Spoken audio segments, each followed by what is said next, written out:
What's up? Ghost Fictions is here, and we're back again. This is the part 6 of a story where Issei was betrayed and left.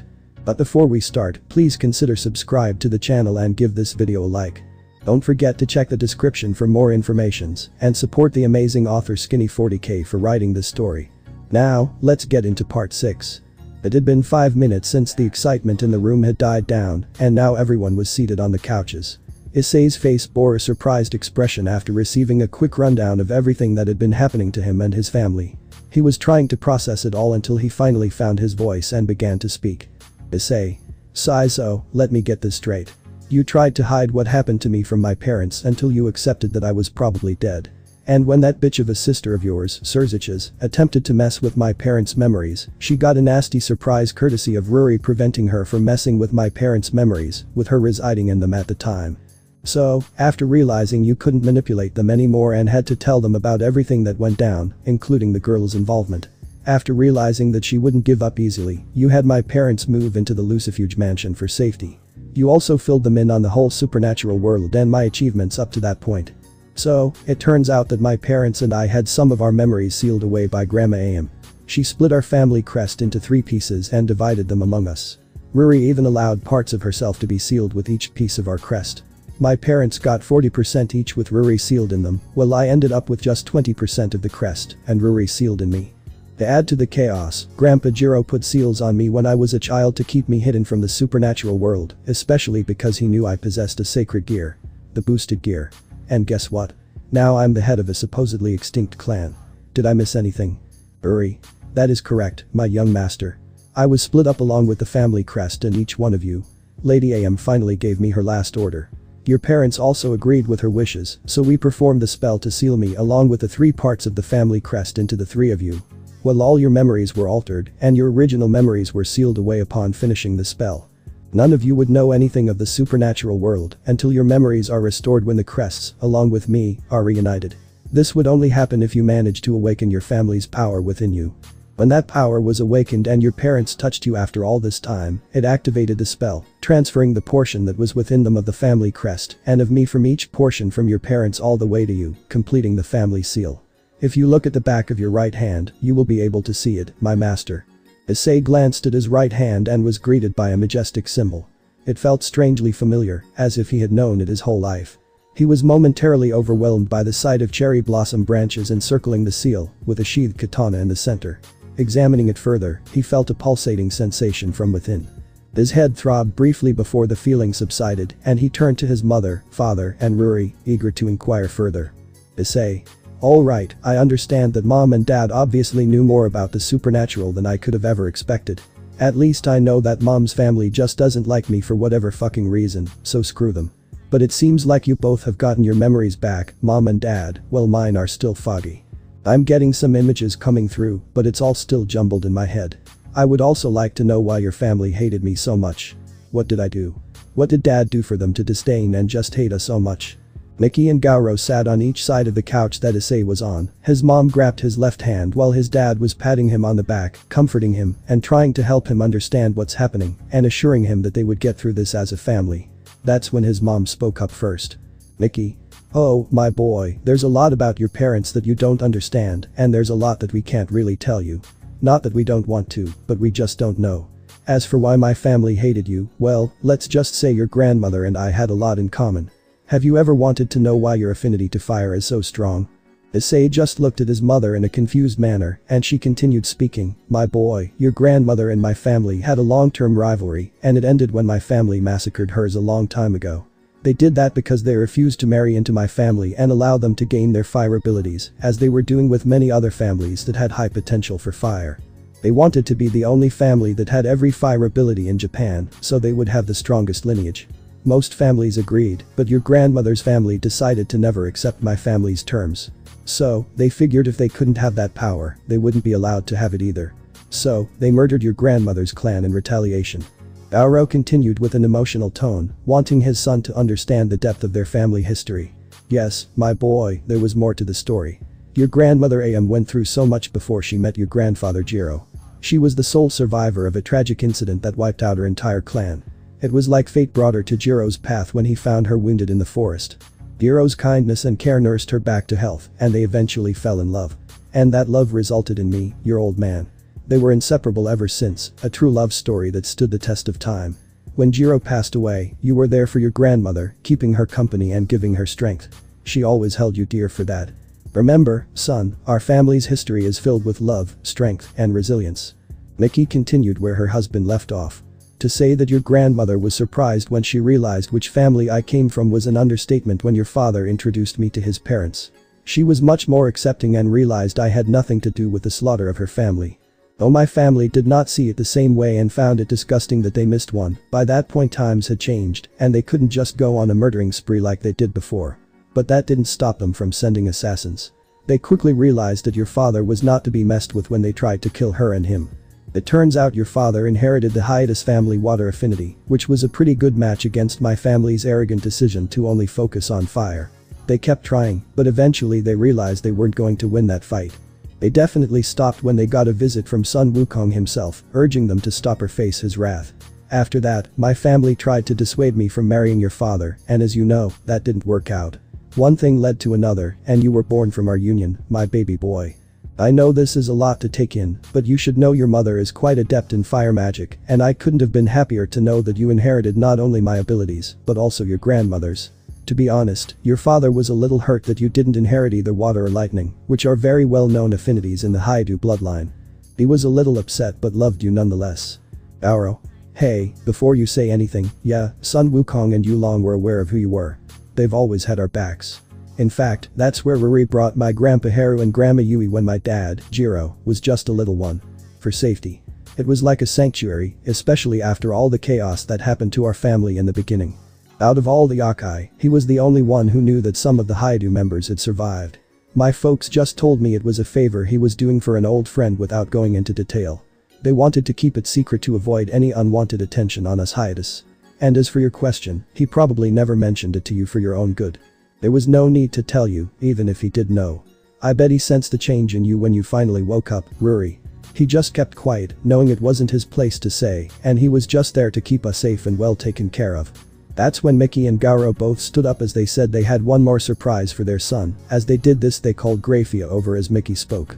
Miki, son, I would also like you to know that while we were mourning you, Surziches and Grafia finally told us the truth about what happened to you. They also informed us that we should be in protective custody. Grafia offered for us to stay at her old family's estate in the Lucifuge mansion. We agreed and moved in. She also was going to cut off any relationship with her in-laws, and we agreed to help watch her son Milikus while she was doing her duties. We became closer, and when she finally told us the heartbreaking story of how she lost everyone in her family in the Devil Civil War and how close we became to Milikus, we offered to adopt him. She always told us how she saw you as a little brother and told us all the wonderful things about the person you were. Auro. When she told us all that, we understood she felt our pain. She truly could understand our mourning. We want you to understand because we weren't in any way trying to replace you. We were just a bunch of broken individuals mourning the loss of somebody whom we cared about deeply. It's that mutual feeling of love for you and how we both understood each other's pain and how she tried so hard to help us feel at home in her old family's mansion. Not to mention, little Milikus was such a big help in helping us cope with the loss of our son at the time. So, what I'm trying to tell you, son, well, I'll let her say it. Issei, at this point, was completely speechless. His eyes were just wide listening to everything. He recomposed himself and looked over at Grafia. He then stood up, waiting for her to speak. That's when she finally decided to say what she's been wanting to tell him. Grafia. Well, little brother, I've been meaning to tell you this, but I just couldn't figure out a good time. It's that thing I wanted to tell you when we first met in the Leviathan mansion, but I just never found the time or the right moment. She took a deep breath in and exhaled as she continued, I am now Grafia Lucifuge Haidu. When she said that, she was nervous and was hoping Issei would really accept her as his big sister now. The room was heavy with silence. Everyone was surprised at this revelation, none more than Surziches. He didn't even know this, nor did he know that she removed his family's name from her own as well. But he understood why she did this. The relationship was strained up until Issei returned.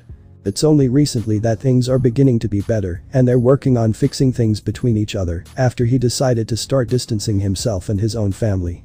When Issei hugged her, taking her by surprise as he embraced her in a loving way, acknowledging her as his big sister, he spoke. Welcome to the family, big sister. There's a lot we have to talk about, and I'm honestly still shocked at learning things about my own family. But for what you did for my mom and dad, I can't thank you enough." Rafia heard what he said and immediately embraced him back, closed her eyes, and had a smile on her usually stoic face. After a few seconds, they broke off the hug and stepped back from each other as he continued to ask a question. "So I guess this kind of explains why you agreed to my idea to change Milika's last name, but I see why you still wanted to ask your husband about that decision at least. Actually, it shows me that you're still wanting to fix things and you still love him. So I do hope things get better between you two because I still see him as a big brother figure. It would be even better to have us as brothers-in-law. But how does all this affect Milika's?" Rafia, trying not to break her composure, found it even harder to hold back happy tears as they slowly ran down her cheeks. However, she did quickly wipe them away, but still had a soft smile on her face. "Well, right now, we have decided to give him the middle name Haidu, so his full name is Milika's Haidu Lucifuge." Issei. "I see." He looked over to his brother-in-law as he spoke. "Surziches, I understand that you always wanted me to be family to you. I know this isn't the exact way that you were expecting it to happen, and neither was I. But things have happened, and I still see you as a brother. So, it looks like we're both going to get our wish. I am sorry for the distance that is growing between you and your family." Surziches puts his hand up, cutting Issei off as he speaks. "It is not your fault. Everything I did was my own fault and my family's. We spoiled her to the point of being beyond rotten. Honestly, lately she seems like she's losing her mind and becoming more and more crazy. My mother can't even stand her own daughter, and my father is just ashamed of her. I am just tired of dealing with her. As for what's going on with my wife, I can understand the steps she's made. I do not mind it because I respected her decisions, and to be fair, it's not like my parents or I respected her opinion when she was trying to warn us for our own benefit. If my parents and I had listened to Grafia's warnings when she was telling us that if we kept spoiling her, it would cause negative effects in the future, this might have never happened. So, I don't blame you. Honestly, it's an honor to have my son have somebody I can see has grown up so much and I have a lot of respect for. My respect for you has only increased even more since you've returned. Guess he's going to be your nephew." He looks at his son, Milikas, as he speaks. "Well, son, it looks like you have new grandparents and a new uncle as well. I guess you can at least tell other kids that your uncle is the hero of the underworld and is now the new leader of the YŌKAI." He then walks over to Issei, puts his hand in for a handshake. Issei sees this and immediately just embraces him as a brother as he speaks. "Issei. We don't shake hands in this family, we hug each other, brother." He looked at his new nephew as he knelt down and had open arms after breaking the hug off with his brother as he spoke to him. "Well, little Milikas, it looks like I'm your uncle now. Don't you think you should give your uncle a hug?" Milikas heard what Issei said and ran up to him. As Issei picked him up, Milikas hugged his new uncle and excitedly spoke in a tone that only a child could have, seeing somebody he sees as a hero and now his new uncle. "Milikas. Issei, you're amazing. Especially after that green flaming dragon that came out of you was so cool when it emerged. But don't worry, I've been taking care of things while you have been gone. I know Grandma and Grandpa are happy to have you back. They were really sad when you were gone, but I managed to keep them happy and smiling. Now that you're here, they'll be even happier. I'm so proud to have you as my hero and my uncle, and to see my mom and dad working things out again," he said with a big smile on his face. Issei. "Well, I'm very happy that you were able to keep my parents from being sad. But, little man, it looks like we're family now. So, I do have a suggestion. I have a little daughter who's just around your age. You're going to be staying with me in my castle in Kyoto for a little bit along with your mother, who will be there every now and then. I've always wanted a playmate for her. I wanted to know if you would be willing to be that playmate and also keep her safe whenever you're around her." Issei then started putting Milikas back on the ground as he began to speak even more excitedly and filled with energy. Milikas began to make fist and kicking motions in the air, eliciting smiles and giggles from everyone around. "You can count on me, uncle. I'll protect her," he declared with enthusiasm. "I've always wanted to play with kids my age. I'll make sure she's safe, and I promise I won't let anything happen to her." Issei. "Good, I'm happy to hear that." As he was about to speak further, a deathly chill descended upon him. Slowly, he shifted his gaze to find his mother with a malevolent yet eerie smile, her eyes shut as she loomed over him. "Hey. Mom." Why the sinister grin? "Mickey. Oh, I didn't know why I was crying my heart out for the last 8 months at the loss of my son. That you felt it was appropriate to get a girl pregnant and have a child. How long until you were going to tell me that I had another grandchild, especially it being a granddaughter? You have a lot of explaining to do and I hope to God you're going to marry this girl. I'm not going to have my son get a woman pregnant and not make an honest woman out of her. I also want to meet my future daughter-in-law. Do you understand me?" Because Issei, whether you're a nine-tailed dragon fox or not, you're still my son and I'm going to get all the information I need out of you. She began pulling on his ears, he could tell his mother was angry.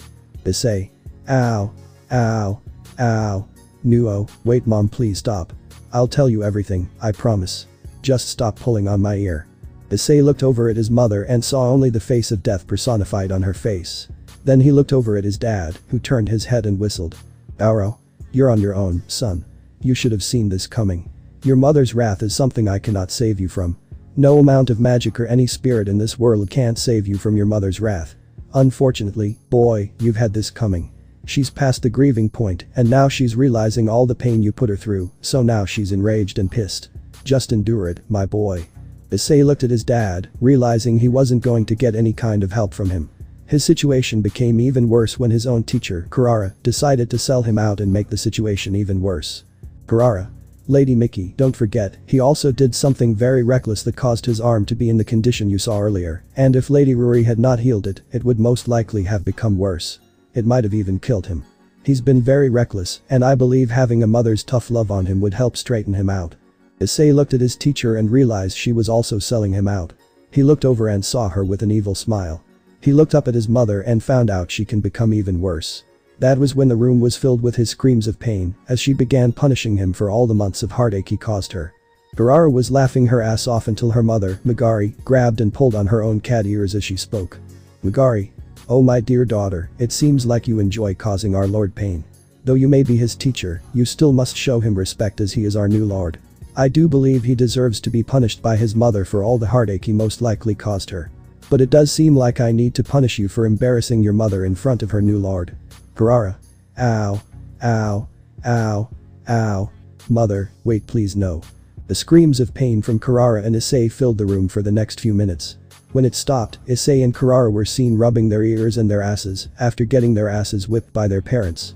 Everyone was watching and laughing as the strongest being in the room, who had just taken on the infinite dragon god, was manhandled by their own mother.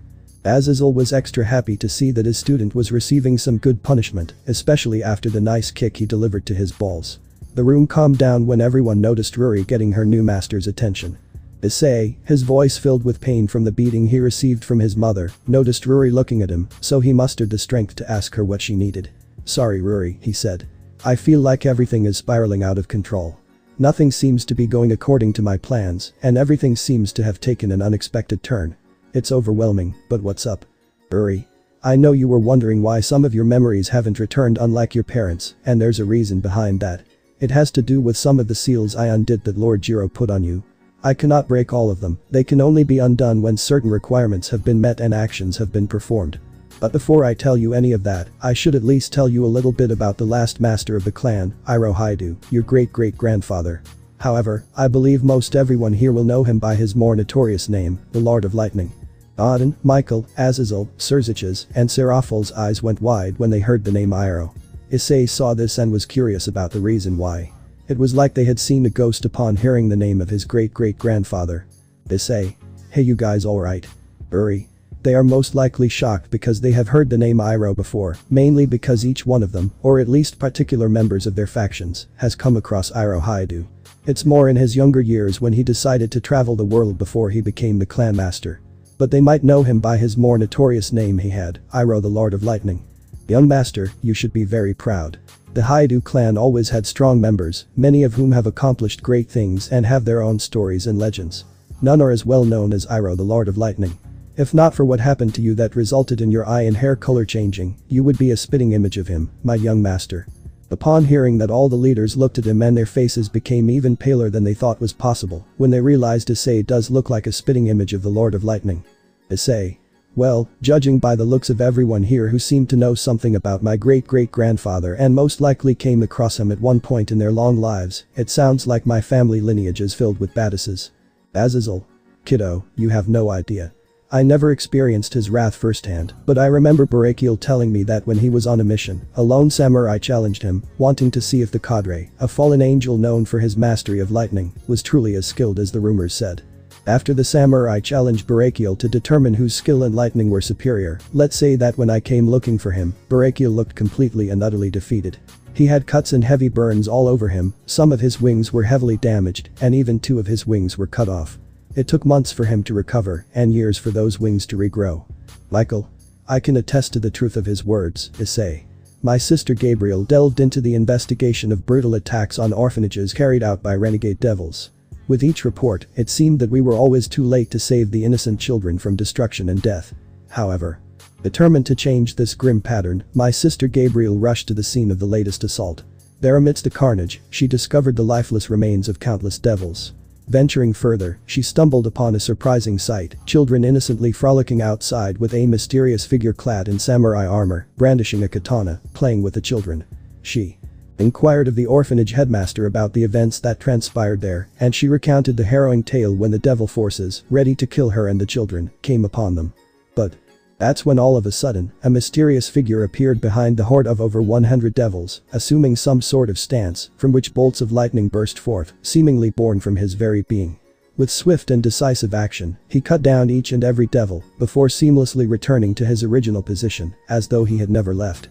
Intrigued by this display of unparalleled power, that's when the mysterious figure began to approach Gabriel, only to be surprised to see it was Lady Gabriel, one of the strongest seraphs, renowned for being the angel who was the strongest with lightning magic among all of the angels. The mysterious warrior unsheathed his sword, preparing himself, ready to test his power in a fight with her. Luckily, she calmed him down and clarified that she harbored no desire to fight the warrior who had recently rescued defenseless children. Gabriel, inherently averse to violence, eventually helped him understand her peaceful intentions. Subsequently, he divulged the events that transpired. Merely passing through the area, he came upon the destruction of an orphanage and the dead bodies of children. After seeing that he was determined to track down the culprits, he soon discovered it was a group of devils who were responsible for this. He was then consumed by fury. Gabriel looked into his heart and saw a fire fueled by righteousness, a kind and compassionate heart with a pure and heroic soul determined to prevail, no matter the odds against him. Touched by his unwavering commitment to safeguarding the innocent, especially in a foreign land, she expressed her gratitude. He assured her that he had attended to any survivors present and vowed to provide assistance to any others he encountered. After that, he pressed on with his journey, while she couldn't shake off her curiosity about the fate of the valiant warrior who had rescued the innocent children and thwarted the suffering of others. Surziches. Yeah, Issei, what Michael was saying is all true. We have the reports to back it up, with many devils being slaughtered in the same way. We understand that after the Devil Civil War, many of those who were on the opposing side of the New Mao faction decided to try to cause the start of the Second Great War by attacking places controlled by the angels and fallen angels.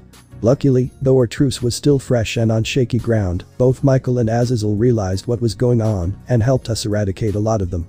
But on many occasions on both sides, they came across a horde and encampment of devils that were dismembered and slaughtered, showing no mercy and no care. Serafal. Yeah, Ice-kun. I remember one of those missions when I was personally asked to lead some troops to help take out one of the biggest hordes of rogue devils. It was made up of many different separate groups that came together. When we discovered this, we realized we had to take care of it because they could have actually done a lot of damage and even caused the Great War to reignite, depending on who they would have attacked. When we were sneaking up on the encampment, we could see lightning coming from their camp. Thinking that somebody else was attacking, we decided to move in. But when we got there, they were already slaughtered in the same manner as we found many other camps before. However, this time the culprit who had committed the slaughter of these traitors was still there and was in the mood to continue the slaughter. Upon viewing the forces I brought along with me as part of the rogue devils, in an instant all the forces I had brought with me, which was over 2,000, were being slaughtered. All I can say is it looked like a lightning bolt was cutting through all of the devils. As soon as he was done cutting them down, he stopped in front of me, holding his katana to my neck. I remember that night all too well because I saw in his eyes nothing but fury and disdain for devils. His face was covered by a hood. I could see the lightning sparking from his eyes and even from his own blade. I don't know why he hesitated or even gave me the time of day to listen, but he let me explain myself. After I finished explaining why I was here and why all my forces were with me, he did not stop his hostile manner towards me. However, he said something that stayed with me. He told me, "You devils seem to only know how to destroy and cause suffering and pain to humans, all because you fell from the grace of your God. Listen to me, devil, I will slaughter you and your kind if I find more without hesitation. I've come across many villages burned and pillaged, the bodies of children, women, and men violated and destroyed because of your kind. So I will show no mercy to them as they have shown no mercy to humans. Understand, I'm not sparing you from the kindness of my heart. From what I've seen, devils do not have a heart, so I shall not spare them kindness from mine to fill the void in their chest. Heed my words and spread them through your kind. I will slaughter all in my path, none shall be shown mercy. You will all earn to respect and fear my name, Iroh, the Lord of Lightning. After that, as if lightning struck right in front of me and a blinding light overcame me, as soon as it disappeared, he was gone.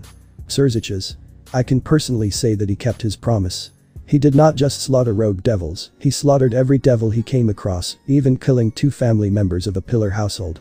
This caused him to be wanted by the Devil Council, which led them to send out a kill team of high-class devils. Every time they were killed without hesitation. Once they sent out a whole squad of ultimate class. Luckily or unlucky for them, he either left them alive as an example for us to keep sending them to be slaughtered, or as a message that even our very best are no match for him. The kill team is alive, but to be honest, they would have been better off dead. When we found that team, many were in critical condition. The squad of 10 ultimate class devils were crippled and are still in that very state to this day. I have to believe they are the only devils that have ever truly been made to fear a human. The area where the fight must have taken place. We noticed scorched marks on the ground that spelled out, I am the Lord of Lightning, continue to send your dogs at me, devils, and I will put them down. Your very best and brightest I will slaughter with my blade and feed to my Raiko. On that day, we finally realized that sending any more pursuit teams after him would just be suicidal. After forcing the Devil Council to stop this foolishness, they agreed. Though not without hesitation. Just to say, the households those 2 members lost continued to pursue, but even they stopped after they suffered the same results and lost another family member in the process. And he didn't stop there. Apparently, a descendant of Lucifer was angered that a mere human was allowed to slaughter pure-blood devils and not face any consequences for that affront. The devil's name was Razavan. Issei. What happened to him? Xerxes. Issei, his body arrived back to us in pieces. What's even more distressing is that it appeared as though he had been savagely attacked by a wild animal, resembling the work of a tiger. Additionally, it was evident that he endured immense suffering, likely as a result of his own arrogance. His body bore scars and burns from lightning, completely ravaged, as if the Lord of Lightning had erased his very essence, leaving no remnants behind. Due to the extent of the damage, it remains a mystery as to how this was achieved. Despite the limited parts we were able to examine, YŌKAI managed to deduce this horrifying truth. Issei, it would be an understatement to say that your grandfather, the Lord of Lightning, was a true force to be reckoned with. Uri understood what they were talking about and knew which attack Iroh used on that filthy devil. That's when she spoke up, getting everyone's attention. The attack that he used to kill that devil was a move that was taught to him by Raijin himself. The attack was called the Wrath of Ghidorah, the Divine Lightning Dragon. It's an attack meant to obliterate your opponent, erasing them from existence completely. Many have tried to master it, and very few have ever succeeded. There have only been a total of 4 individuals who have ever mastered it. My young master, your grandfather, was the only human who had earned Raijin's respect, as he truly mastered and harnessed the power of the attack to its full potential, other than Raijin himself. Iroh Haidu received a blessing from Raijin. That's how much Iroh was truly respected as a warrior, and earned and deserved the title Lord of Lightning. Respect, as he truly mastered and harnessed the power of the attack to its full potential, other than Raijin himself.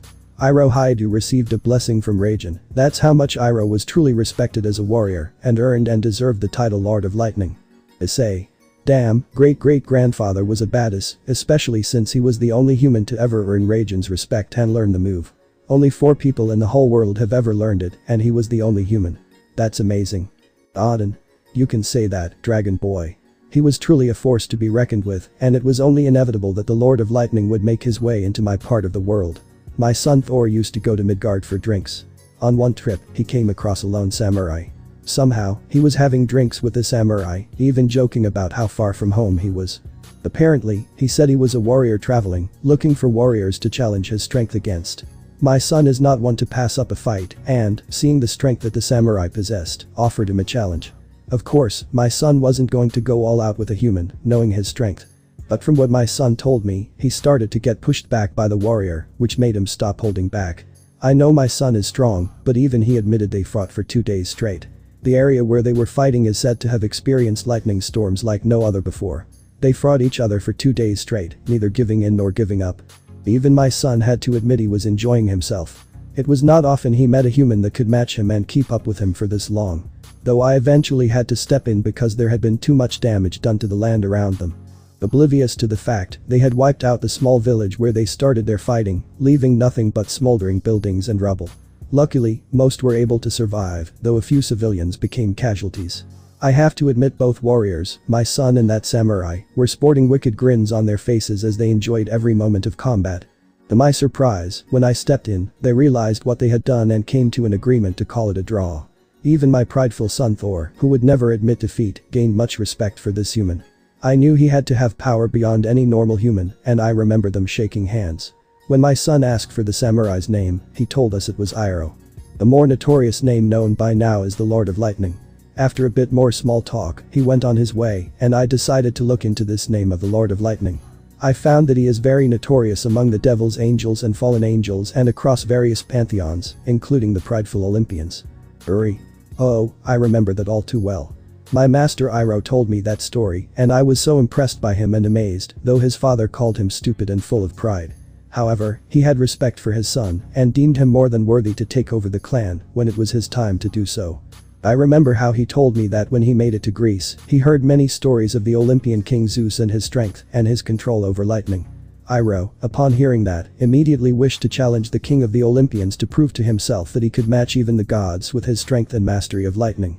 Of course, him knowing the supernatural world and knowing that gods exist, he knew exactly how to get into the Olympian realm. He climbed Agios Antonio's mountain for several days until he got to the summit. Then, using his knowledge on how to get through barriers, he cracked through the divine barrier separating their mountain from the rest of the human world and began making his way into Olympus itself.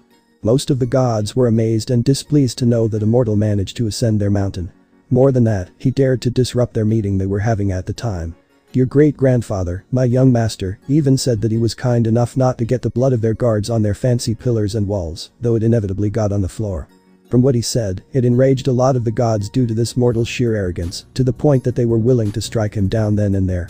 However, Zeus, not seeing any fear in this mortal's eyes and the pure brazen actions he had just committed, asked what he was doing on his mountain and why a human would want to challenge the king of the Olympians, especially a human from the east who belonged in the land of the Shinto gods.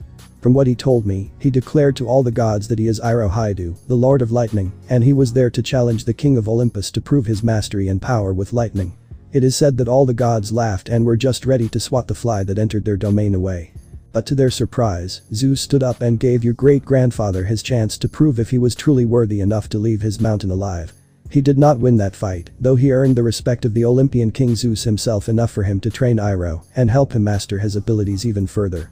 Zeus even gave his blessing of lightning upon your great-great-grandfather and told him he truly deserved the name Lord of Lightning. He even let your great-great-grandfather leave. He earned the respect of the Olympian king himself, Zeus. He traveled along many other paths and realms and met with other gods, but your great-great-grandfather, my young master, was known throughout many pantheons and factions, and they all knew him by one unifying name: the Lord of Lightning. He was truly a pinnacle of humanity and what they could accomplish. Issei. Wow. He was truly a great warrior. Honestly, he sounds like the stuff of legends. The kind of warrior you hear stories about and people are always inspired by. Why is this the first time I'm hearing of this? What happened to my family, to my clan? Uri was so happy to know that her new master was thrilled and wanted to know more about his family. She loved seeing how he reacted when he learned about his ancestors' accomplishments. However, she felt pain in her heart. She was about to explain what happened when she noticed her new master had a glowing yellow Japanese symbol on his right hand's palm. He answered his mate's call, and what she saw was an image of the young Yusaka, someone she had not seen in many years.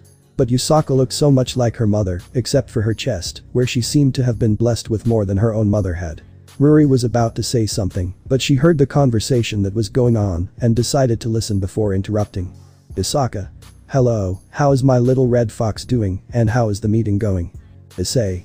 Well, let's just say I haven't had a chance to catch my breath since the broadcast ended. We've been bombarded with one thing after another. The girls had to deal with some urgent matters, while Vali and his team were busy packing up their belongings. Also, he's bringing a pet with him to move into the castle. Oh, and by the way, I also had a showdown with Office, the dragon god, and emerged victorious. Right now, I find myself in a room with my parents and the other leaders, feeling anything but at ease. The smooth sailing I had hoped for after the broadcast was not meant to be. Yusaka looked dumbfounded at what she had just heard, completely speechless. After taking in all that information, she eventually recomposed herself. With a very menacing and no-nonsense smile, her eyes closed, she began to speak to her mate. Yusaka. Oh dear, I can't believe you're trying to brush off the fact that you mentioned fighting one of the dragon gods. We definitely need to have a serious conversation about this when you return. On the bright side, it's great that you have my in-laws with you. I've been looking forward to meeting them, and I'm sure they'll be thrilled to meet their new granddaughter, Kunu. But as much as I'd like to meet them myself, that is not the reason for this call. The actual reason is that the Shinto gods want to meet with you now, along with the other leaders. And just so you know, Lady Amaterasu specifically asked for Surziches to be present because they're interested in discussing the possibility of joining the alliance. Additionally, they want to hear about your discoveries regarding the terrorist organization and whether it poses a threat to the Shinto pantheon. They also want him there to inform him about the consequences of his sister's actions. Having your parents by your side would greatly ease the situation, as the Shinto gods are eager to meet you and your parents. Uri began shaking violently at the mere mention of the Shinto gods. Flames emanated from her fist tightened, emerald scales started to appear over the visible parts of bare skin like armor, and her eyes dilated like dragon slits. As her rage reached its peak and her body was being engulfed by emerald flames, a massive amount of power erupted from her as she shouted with unbridled rage. Uri. I will make them pay. They will all pay. Uri swiftly teleported away, consumed by an overwhelming desire to unleash her fury on those responsible for the years of pain they had inflicted upon her. The inner torment she has had to endure because of everything she witnessed on that night is all their fault, especially the death of her beloved master. At the same time, the message spell was still displaying Yasaka as Issei watched his beautiful mate panicking along with screaming coming in from the background as he heard his daughter and Yasaka. He could even hear Roswis and Irina all cry out. He could hear the angry and rage-filled screams of Ruri. Issei was panicking as he tried to get Yasaka's attention, tension gripping him as the message spell began to break up. Kunu M. Mom. I'm. Scared. W. Where's. Dad. Yasaka. P. Plea. Her. We. Ed. You. That's when the message spell completely cut out and Issei was panicking. Yasaka. Irina, Kunu, and Roswis. Without hesitation, he sprang to his feet. Suddenly, a red teleportation circle materialized beneath him, and he was enveloped in a crimson light, vanishing instantly, determined to rush to the aid of his family who needed him at that very moment. In just a few short minutes, everyone in the room was left astonished by the events that had unfolded. Serafol was the first to break the silence, sensing the mixture of rage, worry, and fear etched on Issei's face as he departed. She grasped the gravity of the situation and felt compelled to speak up. Serafol. We need to go after him now. Sona. I agree, sister. My peerage and I will accompany you, along with everybody else, because you're going to need all the power you can get, Ruri. She's a powerhouse in her own right and could probably give you a hard time, sister. So. Serafol immediately cut off her sister as she spoke. And that is the exact reason why you and your peerage will stay here. Sona looked amazed at the serious tone her sister had towards her. Not that she hadn't seen her sister become serious before, but she had never seen her this serious and intense. It was surprising to her. But why? Serafol. There are several reasons why you should not go. First and foremost, I will not put my sister's life or her peerage at risk by involving her in the current situation. Secondly, you yourself acknowledge the very reason why you should stay behind. I hate to say this, but you are not as strong as I am. If that spirit were to release such power in her current state, she could easily kill you and your peerage, thus making Issei's already enraged state even worse. We do not need that additional tension. Thirdly, you would only be a hindrance to us. We are uncertain of the current circumstances, and if the Shinto pantheon decides to declare war over this incident, I refuse to have my sister at the forefront of it all. Do you understand? Your task is to return to the broadcast room, clean up, and assist the Leviathan and Phoenix guards in repairing the mansion from the fight with Office. When you're done with that, you will wait here until I return, and I will fill you in on all the details. This is not up for debate. I am serious, Sona. This is not a request, this is an order from Mao Serafol Leviathan. Sona understood and nodded to what her sister said as she gestured to her peerage to follow her. They went back to the room where they had the broadcast to begin cleaning up. As they left the room, they shut the door behind them, letting the others talk amongst themselves. Surziches. That was a good call, Serafol. Honestly, I think Milikus and Mickey and Gauro. Gauro cut off Surziches mid-sentence. With all due respect, Lord Surziches, neither my wife nor I are so weak that we need to be made to stay behind. Both of us have been trained by our separate families and continued our training right up until our son was born. We only stopped training due to our memories being sealed away. But we kept training up until that point. So, understand, we are still powerful in our own right. Maybe not on the same level as all of you, but we are definitely not weaklings by any means. We are more powerful than Lady Seraphil, Sister Sona, and her peerage. I mean no disrespect, of course, Lady Seraphil. Mickey, I have to agree with my husband Lord Serziches. It seems like my son is only doing what any man would do for his loved ones. It sounds like I have a granddaughter and a daughter-in-law he's going to protect. I would have scolded him if he didn't get upset and try to go there immediately. So we are coming with you. I understand Seraphil telling her sister she wants to stay behind, but we are not going to be told to stay away from our son like some children you can tell to stay in time out. We will not be separated from our son again, regardless of what you say. Plus, we have our daughter Grafia who will most likely protect us and her own son with her life if things become really hectic, and I would like to imagine you would do the same for us, son. Grafia was happy hearing her adopted parents trusted her so much, loved her and her son, and even treated her husband as if he was their own family. Serziches was surprised to know that they thought of him as their son as well, but he still wanted to keep them away for their safety. That's when Azazel spoke up, getting everyone's attention. Azazel. As amusing as watching this back and forth argument is, we need to go. We still have a lot of unanswered questions that need answers. Spending time sitting here and debating with his parents won't solve anything, Serziches. If anything, we should have already left to prevent the situation from getting worse. This is not the time to debate any further. You have to remember, Ruri seems to have some sort of grudge against the Shinto gods and is most likely attacking them, while the kiddo's family is probably in the middle of this as collateral damage. That's why he was angry and fearful and left the way he did. We should be right behind him and already be there instead of having this pointless argument. Michael. I agree with my brother. I believe that all of us leaders here will be more than capable of protecting Mickey and Gauro, along with little Milikus. So, with that said, I think we should stop this argument and head there immediately. Seraphil. I agree. I wanted my sister and her peerage to stay away, but we do not have any control over Mickey, Gauro, and Grafia. It's perfectly fine for Grafia to have her son, Milikus, come along if she believes he'll be safe with her there. So right now, you're the only one opposing the Serziches. Though you are one of my closest friends, I have to agree you're wasting our time with this argument that's not going to go anywhere. Auden, I agree with everyone else here as well, Serziches. You're the only one in opposition for them coming along, and I believe that this is just wasting time. We need to head out immediately as well. Grafia. Serziches, do you believe that I am so incompetent as a mother and daughter that I cannot protect our own son or my parents? Have you already forgotten during the Devil Civil War, before I switched sides, that we had several encounters that led to us having a draw? But it seems like you have forgotten that as well. It looks like you're really wanting our relationship not to work out because it truly seems like you have very little faith in my own abilities or trust in me. If that's the case, I believe I should file for divorce. I would really rather not and instead work on our relationship, but if you're opposed to my parents and our son coming along with us for them to go see their own son and uncle, maybe I feel like we aren't going to work out. Is that how you truly feel, my beloved? Serziches hearing what his wife just said made his face go pale, and knowing that he does want to keep his family together and he does still love his wife and have faith in her, but knew she was not one to bluff, put his head down in the feet, as well as knowing how everyone was in agreement for them to come along, eventually gave in and agreed to them coming along knowing he was the only one. Opposing, he knew he had to admit defeat. Serziches.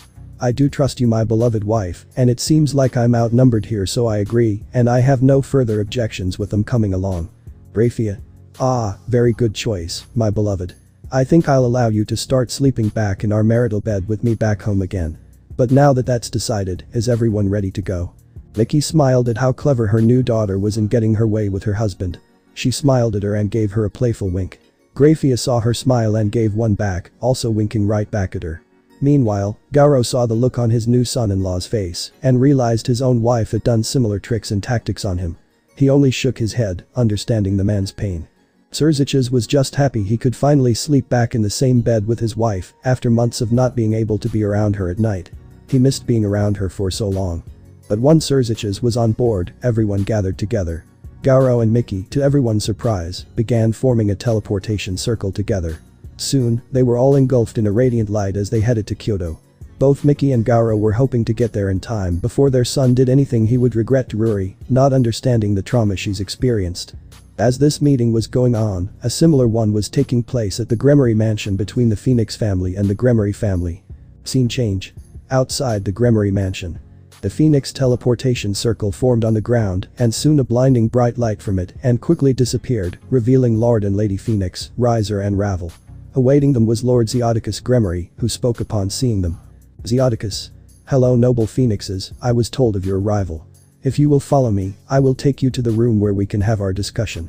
Lord Phoenix. Seems like things are hostile over here, not even a formal greeting. That is definitely unlike Zeoticus. Lady Phoenix. It is understandable.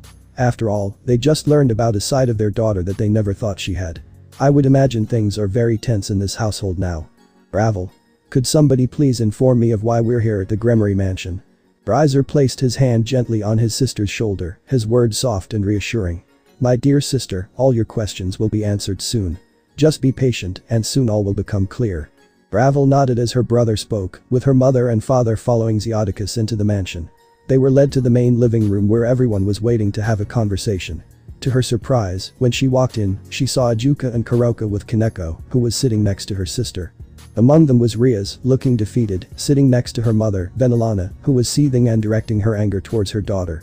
On another couch were Gasper, Kiba, Asia, Zenobia and Akeno, sitting with hopefulness and nervousness showing on their faces. Soon Ravel, Riser, and their mother and father sat on a couch facing all of them. Ravel was quite confused by the whole situation until her brothers stood up and spoke, getting everyone's attention and breaking the silence. Riser. Well, let's get straight to the reason for this meeting. Riser decided to send a letter here 2 days prior to be delivered here for the peerage members of Rias Gremory. To get straight to the point, I gave them the offer to trade to my sister because she will be getting her pieces soon. I want to give her a strong peerage, knowing the circumstances behind Ria's actions and how she single-handedly ruined the reputation of the Gremory household. Because Riser doubts she will be involved in raiding games anytime soon. So, with that said, I asked Ajuka if he would help me with this matter. And when he agreed to my proposal, I sent the letter to all of you to let you all decide whether or not you would rather stay in the House of Gremory in the service of a disgraceful and pitiful excuse for a king, or take my offer, which Riser will tell you now, to join my sister's peerage and have a fresh start under somebody that will appreciate you. Ravel was stunned and taken aback by all of this. Finding out right now what her brother was planning, she was in her head trying to figure out what his motive could have been to do this. That's when her mother spoke up, bringing her out of her thoughts. Lady Phoenix. My dear daughter, I recognize that thoughtful expression on your face. I see you pondering why your older brother took this step for you. It was primarily for your benefit and Issei's, but he also acted on the lessons he learned from his own struggles, realizing that holding on to grudges is detrimental. Overcoming the defeat he faced at the hands of Issei was a challenging journey for him, one that Issei now must embark upon to progress. Witnessing your emotional breakdown has given him a profound understanding of the impact his actions had on you. He now comprehends the depth of the pain he inadvertently caused you, realizing the trauma it inflicted. Similarly, within this group, there are individuals who may seek redemption and forgiveness, while others may only be tolerated. However, when it comes to Ms. Rias, forgiveness seems unlikely. But as he is helping you to get over your trauma, I believe it is your job as his future wife to do the same for him. Don't you think? Lord Phoenix nodded in agreement to his wife's words. Yes, I also agree with your mother's sentiment. I believe that this is the best thing for you. I know your brother is also doing this because he truly cares about you and envisions a bright future for you, and he's just trying to give you the tools for that future like a good brother should, even if you don't fully see it or understand it right now. Ravel was stunned at hearing what her mother and father said until she looked over at her big brother before she decided to make a decision and wanted to know what he thought. Seeing this, Riser began to speak. Riser knows what you're thinking, little sister. I have seen you only in the last few weeks start to smile again and really be the sister I remember. You were always bubbly, a little shy at times, but always welcoming and sometimes had a childish demeanor when you got a little flustered. Riser could tell it was all thanks to Issei, and after he accepted what I suggested in order to get my blessing. Riser knew what needed to be done, and Riser wanted his little sister to have a peerage that has great potential. A peerage Riser knows from first-hand experience has a lot of room for growth, and I believe my sister has what it takes to bring out that potential in them. But the choice is yours. Riser will not force his sister, nor will mother and father, to accept this. The choice is yours to make, so what will it be, Ravel? Ravel thought for a little bit about everything that her mother, father, and brother said as she looked over to the couch with Akeno, Gasper, Kiba, Asia, and Zenobia. She soon took a deep breath, exhaled, and looked at all of them as she asked them a question. Ravel. Akeno, Gasper, Kiba, Asia, and Zenobia, before I give you my answer, I want each and every one of you to tell me what your expectations are of joining my peerage. Know that if your purpose is anything more than trying to seek forgiveness and establish a tolerable relationship or friendship with Issei, then being part of my peerage won't be possible for you. I'll start with you first, Gasper. Gasper stood up. I understand. I helped cause a lot of problems with what I did to my big brother figure. I know that he doesn't view me as a little brother anymore, but I wish to at least try to fix our relationship and become his friend again. No matter what it takes, I'll work hard to do it. Did I promise? That's when Asia got off the couch and was the next to speak. I also understand that I helped hurt him, and I want to make it up to him. I know that there's no chance of us being the same as we were before.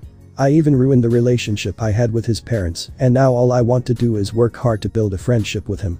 I also want to become more independent and not rely on everybody else, learn to defend myself, become stronger, and show him I'm willing to change. To Ravel's surprise, Asia was not showing her usual weak and meek demeanor, and she did not have tears in her eyes. This time she showed a fire of determination to prove herself. Ravel was actually surprised to see this, but it showed her how truly determined Asia was when she saw Zenobia stand up next. Zenobia. I understand that the way I acted on that day, I said a lot of hurtful things. But I realized I didn't just lose a man that I could genuinely fall for. I now know there is no chance of ever getting that kind of love from him again, and I also lost my best friend. I want to prove to everyone that I'm not that dense, stupid, hard-headed woman that I'm thought of, who is only the wielder of a holy sword. I want to be known for more than that. I want to unlock my true potential. I want my best friend back, and I want to rebuild our relationship as well. We may never be the same, but I'd rather have two people in my life that I care about deeply as my friends than not have them in my life at all. Ravel understood her sentiment and respected that she wasn't pursuing him for love anymore, but just wanted to be friends again. She also understood that all Zenobia wanted was to have Irina back in her life. Ravel then spoke up to the final two before they got a chance to even stand up and ask the others to sit down, and they did. Ravel. As for you two, you have an even harsher uphill battle. It's even worse for you because you, Akeno, Kiba, and Kaneko all knew what that bitch was planning and went along with it, letting him be killed by those fallen angels. Do not be surprised with all the animosity he will show you if I agree to take you in. After all, none of you have the same advantage as Kaneko, because at least her sister is with Issei, and she can butter him up and break down his resolve to hate her. After all, she will be his sister-in-law. For you two, it will be an uphill battle, and even with everything, you still might not be forgiven. So my question is, what is your goal in all of this? Why should I believe in letting you near him, unlike the others who reasonably didn't know? You all actually did, though you were all responsible for what happened on that day just as much as anyone else. Your actions are even worse, so I would like to know. Both of them stood up at the same time, as Kiba was the first to speak. I understand that I failed him as a fellow brother and brother in arms. I let my blind loyalty to my king blind me to my bond with my friend. I wasn't by his side when he needed me. That is my fault. I acted like a proper knight serving his king loyally, not realizing that was a foolish mistake. I should have always had more loyalty to the ones that fought with me, who actually had my back. After all, he was the one that helped me get over my anger and hatred and make peace with my past. I understand that now, and I've accepted that I would never have the same relationship with him. Because he would never see me as a brother ever again, nor as a friend. At most, I understand I'll be tolerated. And then I know he'll look twice whenever I'm behind him, thinking I might stab him in the back. So all I can do is try to earn his trust and at least let him see I can be trusted enough to be on his side and follow him into battle. That is what I'm looking for. I want to make the effort to try, that's all. Akeno spoke next. I feel the same. I let my loyalty to my best friend, somebody who also saved me from myself, guide my decision. But at the same time, I betrayed somebody that helped me come to terms with who I was, accept my past, and even helped me build a relationship with my father again. That kind of betrayal would never be forgiven. I know that I had no delusion of thinking that we will have the same loving relationship, and I can't just come back into his life like nothing happened. He might hate me forever. All I want him to know is I'm dependable, even if I'm only tolerable in his eyes.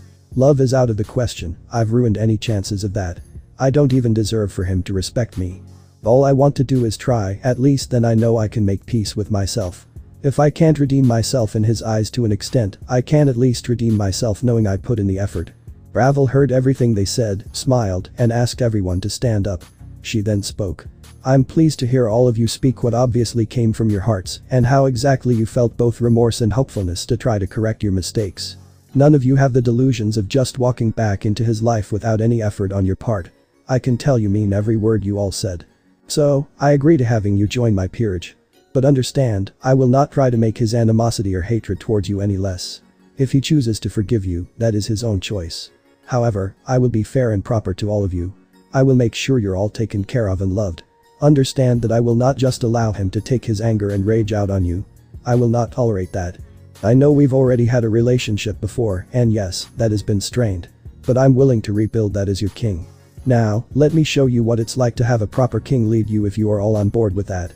As she said that, she reached out with one of her hands with a warming and welcoming smile on her face. They all looked at one another and nodded, with some of them having tears in their eyes. They all said in unison. Yes, thank you so much, Ravel. Thank you for the second chance. We promise you won't regret this. Rias could no longer hold back her anger over everything she heard and witnessed, and she began shaking uncontrollably. The last thing she had was her peerage, and even they were abandoning her, just like Issei. She thought. They are all abandoning me just like Issei did, but I intend to punish them and get them back in line. I will start with this Phoenix bitch first. She started laughing with an unhinged tone echoing throughout the room, causing everyone to turn to see Rias shaking and laughing like a deranged maniac. As her eyes landed on Ravel immediately, the power of destruction formed in her hand, ready to fire it at Ravel. Unfortunately for her, somebody sensed her killing intent and malicious feelings towards her sister, deciding to give her a well-deserved and overdue present. Rias. I'll kill you bit. That's when Kuroka immediately jumped off her seat with her fist charged up with Sanjutsu and glowing blue. She ran up to the red-haired bitch and sent a devastating punch to her face, sending her flying across the room and slamming against the walls with a massive impact. She fell from the indent she made in the wall and was completely knocked out from that punch. Kuroka was now standing in front of Ravel, who was stunned at that exact moment like everybody else until they heard her speak. Kuroka. Damn, you have no idea how much I've wanted to do that to you, you spoiled little bitch. And you have some nerve to think I would not have felt your killing intent towards my sister. What did you think would happen if Issei had found out you did something to her? Not even your brother would have saved you from his wrath. Either way, you deserve that. You are a bad role model for my sister, and you mistreated a great man. You deserve everything you're getting now. After that happened, neither Zioticus nor Venelana bothered to go check on their daughter. Instead, Venelana called two maids over and told them to take her unconscious daughter to her room and treat her wounds. They nodded and walked over to her as they dragged her unconscious body away. After that, Venelana got up and left the room without showing a hint of emotion to what just happened to her daughter. Zioticus sighed wearily as he pinched the bridge of his nose, his eyes devoid of emotion as he glanced at the gathered individuals. It appeared that a decision had been reached. Lord Ajuka, it pains me to inform you that my daughter is currently unfit to proceed with the trade, as she recklessly attempted to harm Ravel Phoenix. He stated with a somber tone. I shall take my leave now, as it seems my presence is no longer required. I implore all of you to handle this second chance with care and diligence. Regrettably, it seems my daughter's actions have led her too far astray. I never anticipated that she would be so deeply affected to resort to such drastic measures. Turning his attention to the others present. Lord Ajuka, Lord Phoenix, and Lady Phoenix. Zioticus continued. I shall leave my maid to accompany you upon conclusion of your discussions. I must attend to my wife now. I bid you all a good day. With that, he rose from his seat and silently exited the room. Lord Phoenix. I can see that they are not taking their daughter's fall into insanity very well. Not that I can blame them. I don't think I could handle it any better than they are. But, Lord Ajuka, I do not believe we should overstay our welcome here. Would you mind presenting my daughter with the pieces you have brought for her to do the trade? Ajuka nodded and pulled out a black box from his pocket dimension. He walked towards Ravel. As he came close to her, he opened it. To her surprise, she saw 7 golden pieces and 1 emerald piece as well, and she noticed she only had 8 pieces instead of the usual 16. What was even more surprising was when she looked over, she saw 2 rooks, 2 bishops, 2 knights, and 2 queens but no pawns. Ajuka saw the confusion on Ravel's face as he informed her about what was going on. Ajuka. Ah, I see you noticed that you do not have any pawns and instead have 2 queen pieces. To make a long story short, when Issei asked me to do this project for him, I thought about returning to a previous project I had scrapped because it was too flawed and I could never get it to work. I deemed it too dangerous to continue working on it, so I decided to do something different. By using some of the information from the previous project to help in making this one, along with using his old pawn pieces that Issei had removed from himself, and once I deemed that I no longer needed them for my research to help me with the process of removing the evil pieces from the Nekomata. I then used them along with another queen piece I had to create a new piece that I call a high queen piece. So you are the first and last king to ever receive a piece like this, considering I had to make it so when used on him, it would never change him into a devil, along with making him a part of your peerage. I combined his 8 old pawn pieces with a new queen piece, along with some of his and your blood. I needed to get a sample of his emerald fire to make it the emerald color you see now. He wanted it to be special.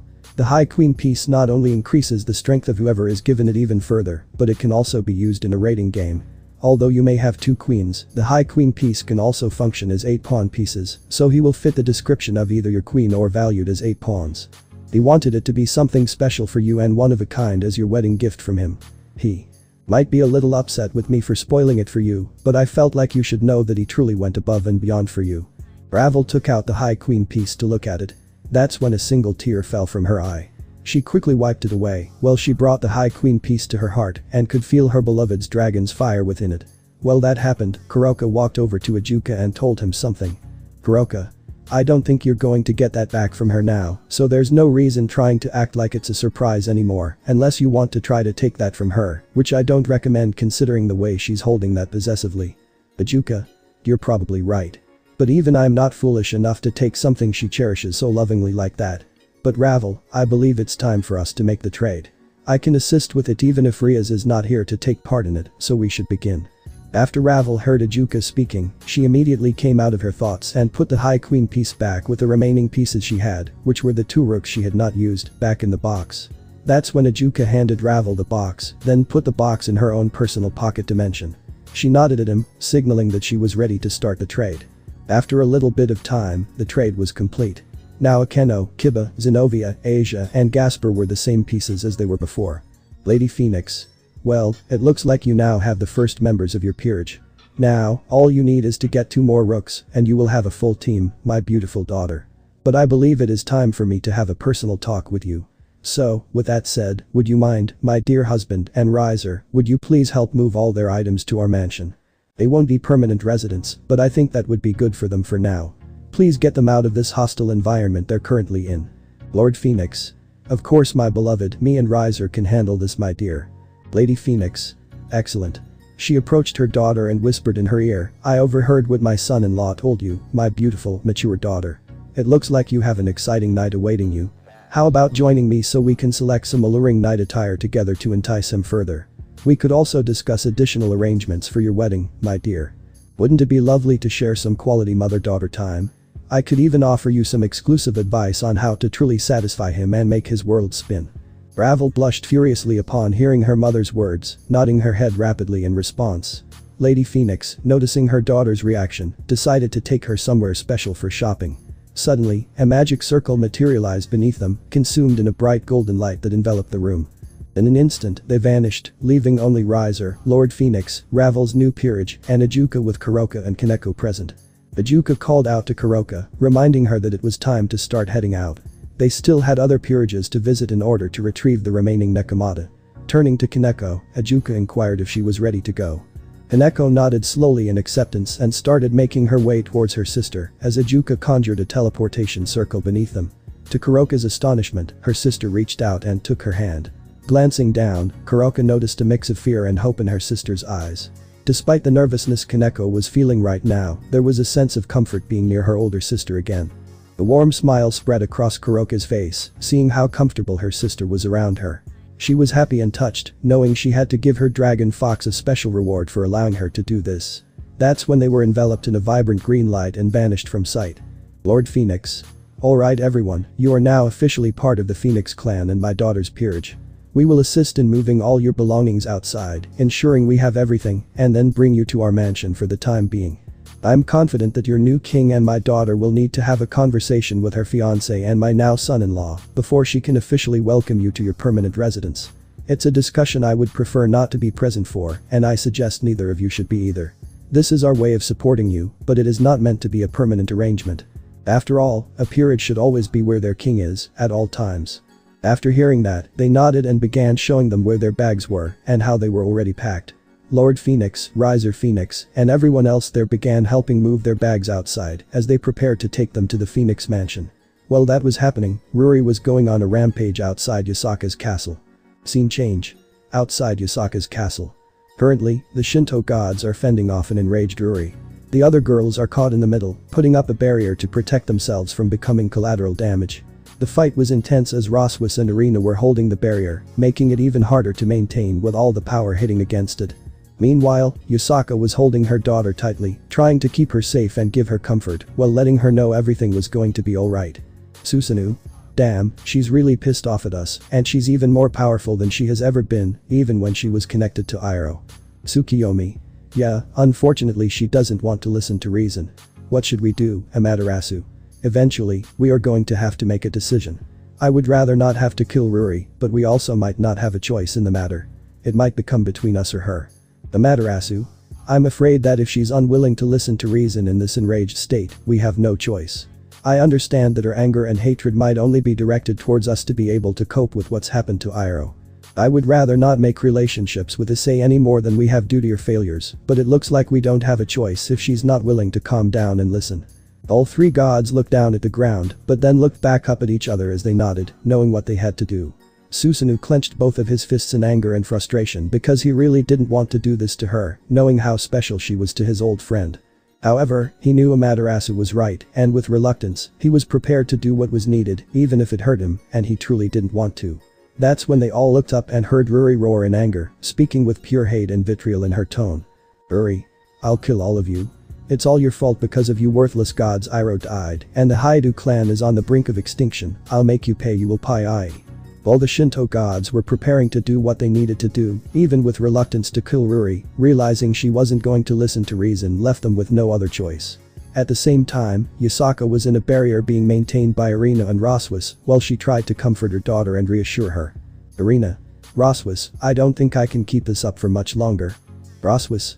We have to hold it as long as we can, Irina, and hope that somebody can come to help us. Irina understood what Roswas said as she turned her head to see Yasaka holding Kunu tightly. She noticed she was scared along with her daughter. She turned back, focusing her attention and putting forth all the strength she still had left to fortify the barrier protecting all four of them. She thought to herself. Oh, Ice, where are you? We need you now. We won't last much longer. Please get here soon. Yasaka. It's okay, dear. Mommy's here, there's no reason to worry. Everything is going to be alright, I promise. As she held her daughter tightly. Kunu. Mommy. I'm so scared. Where is Daddy? We need him. I don't want to die. He would protect us like he always does. Daddy, please, we need you, save us. Yasaka felt her daughter shaking and heard her sobbing heavily. She could feel her kimono getting wet with her daughter's tears as she felt her daughter holding her tighter. She was wondering where her little red fox was when she, along with the Shinto gods, Irina and Roswas, felt the surge of power and rage appear. She looked up and saw a blinding red light and heard his voice yell out. Issei. Heavenly King. As Ruri charged at the Shinto Trinity in a blind rage, forming an emerald blazing sword out of the flames on both of her hands that was overwhelmingly radiating with power, enough to even kill one of the Shinto gods if they were hit with it. Suddenly, Issei appeared in front of her with blinding, unmatched speed, and his brother decided to talk to him mentally. Mentally. Brother, I want you to understand that you are pushing yourself beyond what you should, even if you have been healed and the curse has been dispelled. Your body has not completely recovered, despite the healing magic. I am not sure what you have in mind to try and calm down this enraged spirit, but you really shouldn't overexert yourself anymore. You risk causing permanent harm to yourself. I just wanted to make sure you are aware, because I have a feeling you're going to do something stupid. Issei, mentally. I understand that, brother, but I also can't afford to let her go on a rampage. I don't know what she's experienced, but she obviously has gone through trauma. I'm trying not to hurt her. She seems like a victim of whatever happened to my family just as much as anybody else. She still has a lot of things to tell me about my family, so as much as you might not like this, I have an idea at least on how to snap her out of this. Let's hope I can hold the Heavenly King form for a little bit longer, and its heavy durability can tank whatever idiotic plan I have in mind. Mentally. Well, I would try to talk you out of this, but I know that's not even a possibility. Do what you think is best, brother. I'll support you and I understand where you're coming from. Issei, mentally. Thanks, brother. It's always good to have your support. But hopefully, after this, I can actually just get what I need done and relax. But no time to waste any further because here she comes. As Issei stood before her, she charged with emerald flames forming swords in both hands. He met her halfway, and her attack struck him, piercing his right shoulder and left side. The onlookers, including the Shinto gods, were shocked by Issei's unexpected actions. Panic and fear filled the air as the girls in the barrier screamed in horror. Tsukiyomi. What foolishness. Amaterasu. Oh no, Issei, you didn't have to do this.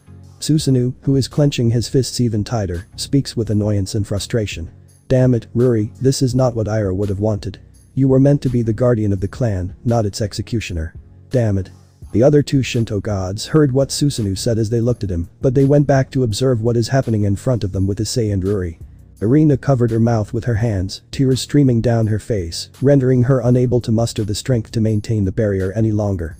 The sudden loss of her support caused Rias to falter as well, and she cried out, "Oh God, no ice." Rias's voice filled with panic and heartbreak as she yelled out, "Oh no, Issei. Isaka. Please, no. Don't leave us like this, my little red fox. Both Kunu and I need you in our lives." Tears then began to flow from her eyes onto her cheeks.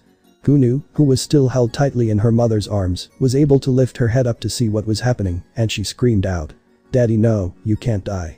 As Ruri, in her blind rage, wielding both of her emerald flaming blades forward through the fire, struck Issei. She continued to furiously rage, feeling two hands grab both of hers as Issei lifted his head with a warm smile towards Ruri. Upon seeing his smile, she immediately snapped out of her blind rage as she saw an image of her beloved old master Iroh while Issei spoke. "Issei. Ruri, I don't know what you've gone through. I don't understand everything that's going on or what happened to my family, but I do know one thing. Whatever is going on, this isn't you. Do not let the rage consume you. Snap out of it. I know my great-great-grandfather Iroh would not want you to do this. So, please come back to your senses before I have to do something I really will regret doing." Ruri, upon hearing his words, immediately withdrew both her hands from his right shoulder and left side. The flames, which had transformed into swords, dissipated, leaving her hands stained with his blood. She stared in horror at her hands, now covered in the crimson blood of her master, and began to scream in panic. "No, no, no. What have I done?" Tears welled up in her eyes as she gazed at her new master, hurt and feeling overwhelmed with guilt and sorrow. With a sense of dread and shame consuming her, she swiftly transformed into her dragon form and took flight into the sky, disappearing from everyone's view. Issei, seeing how she panicked, realized she had run away. As much as he really wished she could have resolved the situation better, he understood everything had calmed down now for the most part. That's when he fell to his knees as he returned back to his base form and started coughing up blood. Damn, she is truly powerful. She even used my own emerald blazing flames to strike me. There's definitely more I need to know, but I have to worry about that later. Brag, mentally. Brother, you should know you're losing blood at an increased rate. Your heavenly king form took the brunt of it, but you have caused too much damage to yourself. Now, I highly recommend that it is not a good idea to enter that form for the next few days. You've overextended your body and even some of your own power. Not to mention Ruri had unlocked some of your sealed power, so your body is still trying to adapt to that. Right now, you're still going through changes, and you've just made it worse for yourself through all the damage you've taken between the fight with Opus using Dragon Slayer magic. The curse that still took a toll out of you even with it being dispelled, and now this, brother. I recommend you take it easy and just get what you have to get done, because the only thing that will work to heal you now is just resting for the next few days. Issei, speaking out loud. I know, brother. I know. But I just couldn't bring myself to hurt her. There was something inside of me that was telling me not to do anything to her. I don't know what it was, but as you said, I couldn't really afford to use any of my abilities without straining myself even further or causing me to revert to my base form before I could even tank the attack. Looks like we're going to have some more guests here and a little bit more headaches. Brag, mentally. Okay, brother.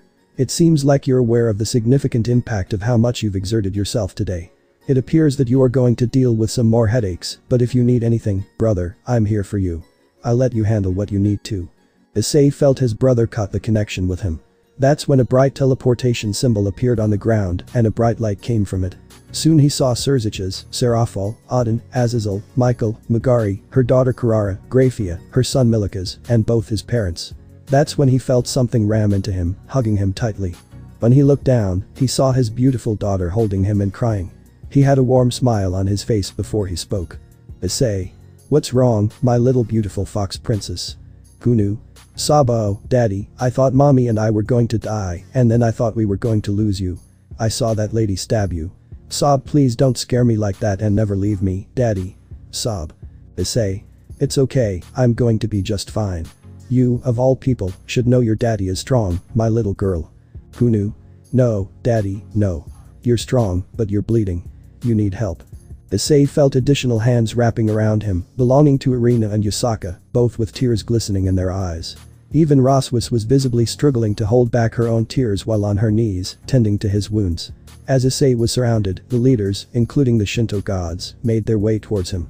Serafal, Magari, Karara, Miki, and Garo all hurried over to Issei, overwhelmed with concern upon seeing him bleeding so much. Miki. Oh no, baby, why are you always hurting yourself? She also got on her knees, put both of her hands out, and a pink flame came from her hands over his shoulder wound as the fire began to heal his wounds, which amazed everyone, including Issei. You really need to stop making your poor mother worry about you so much. Issei. Mom, what kind of fire is that? I've never really known fire that's been able to heal. Miki. As I said, my family was known to acquire different powers from various clans and incorporate them into our own family. One of these powers came from a clan known for using fire to heal wounds. Now that I have my memory back, I will be training you in the various fire arts and techniques from my family. But for now, don't worry about it. Let me worry about healing you, sweetheart. Issei understood what his mother said, but then he looked up to see his father looking around as he decided to answer the question his father was wondering about. Dad, if you are worrying about what happened to Ruri, I never hurt her. All I did was take her attack that was meant for the Shinto gods, and I was able to speak to her. Afterwards, it seemed like that snapped her out of a rage, and it looked like, in her shock at what she did, she flew off in a hysterical panic. As for where she went, I have no idea. Baoro sighed as he looked over to his son and noticed Lady Yasaka with a little girl who bore a striking resemblance to her, holding on to his son. It was then that he saw the three Shinto gods. He ran up to them, dropped to his knees, and spoke with respect. Baoro. Lady Amaterasu, Lord Tsukiyomi, and Lord Susanoo, it's an honor to be in your presence. I'm Lord Garo Haidu, a proud member of one of the last few survivors of the Haidu clan. And as for that beautiful woman over there, as he pointed to his wife, that is my beloved wife, Miki Haidu, who was once a Miki Watanabe of the famous Watanabe Fire clan. She is currently helping heal my son. The Shinto gods gazed at each other in awe, realizing that all their questions had been answered. It dawned on them that he was truly one of the last remaining survivors of the Haidu clan. This meant that their son, Issei, who bore a striking resemblance to Iroh, was also a part of this grand was no mere coincidence. They were taken aback but comforted by the thought that the clan might endure despite teetering on the brink of extinction. When Yasaka heard the father of her little red fox make this revelation, she rose from her seat after reluctantly releasing her beloved. Issei was puzzled by her actions, but his focus was quickly redirected to his mother. Rias was tended to his wounds while Issei continued to console his daughter, while Yasaka approached him and spoke with a tender and caring tone. Yasaka. Lord Garo, please rise. I truly understand that fate is a mysterious thing. It doesn't seem like a mere coincidence that your own son, who is also my fiancé and the father of my adopted daughter, is involved. I know the prestige of your clan, how my mother held all of your members in high regard, and I remember the horrid night that happened. There are some things I must inform you about, but there is no need for the proud members of your clan to bow before us. After all, we failed you when your clan needed us the most. Now I know it was no mere coincidence that it was your son who saved me when I was kidnapped by the hero faction and protected my daughter. He did his duty, the duty entrusted to him by being one of the noble members of the Haidu clan, which was to protect the YŌKAI royal family. But even more than that, he has a kind and caring heart. So, please do not kneel. That's when Lady Amaterasu also spoke up, causing him to direct his gaze towards the goddess. Yes, Lord Garo, there is no reason for you to kneel before us after we had failed your clan so utterly and completely when you needed us the most. Tsukiyomi. Indeed, there are still many questions we have for you. However, we won't get the answers right away. We do not blame you, your clan, or even Ruri for her actions towards us. It was understandable how she felt.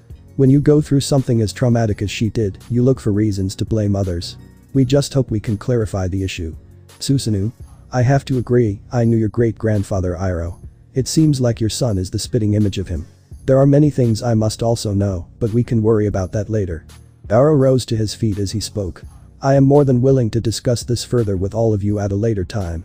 It appears that my son has important matters to address with you as well, and you have requested his presence.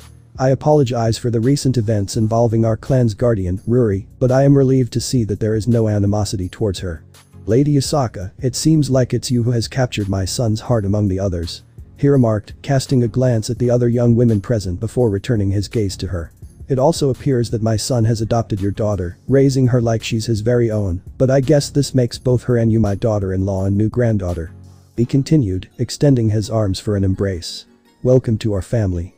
I never would have imagined that my own son would soon be marrying you.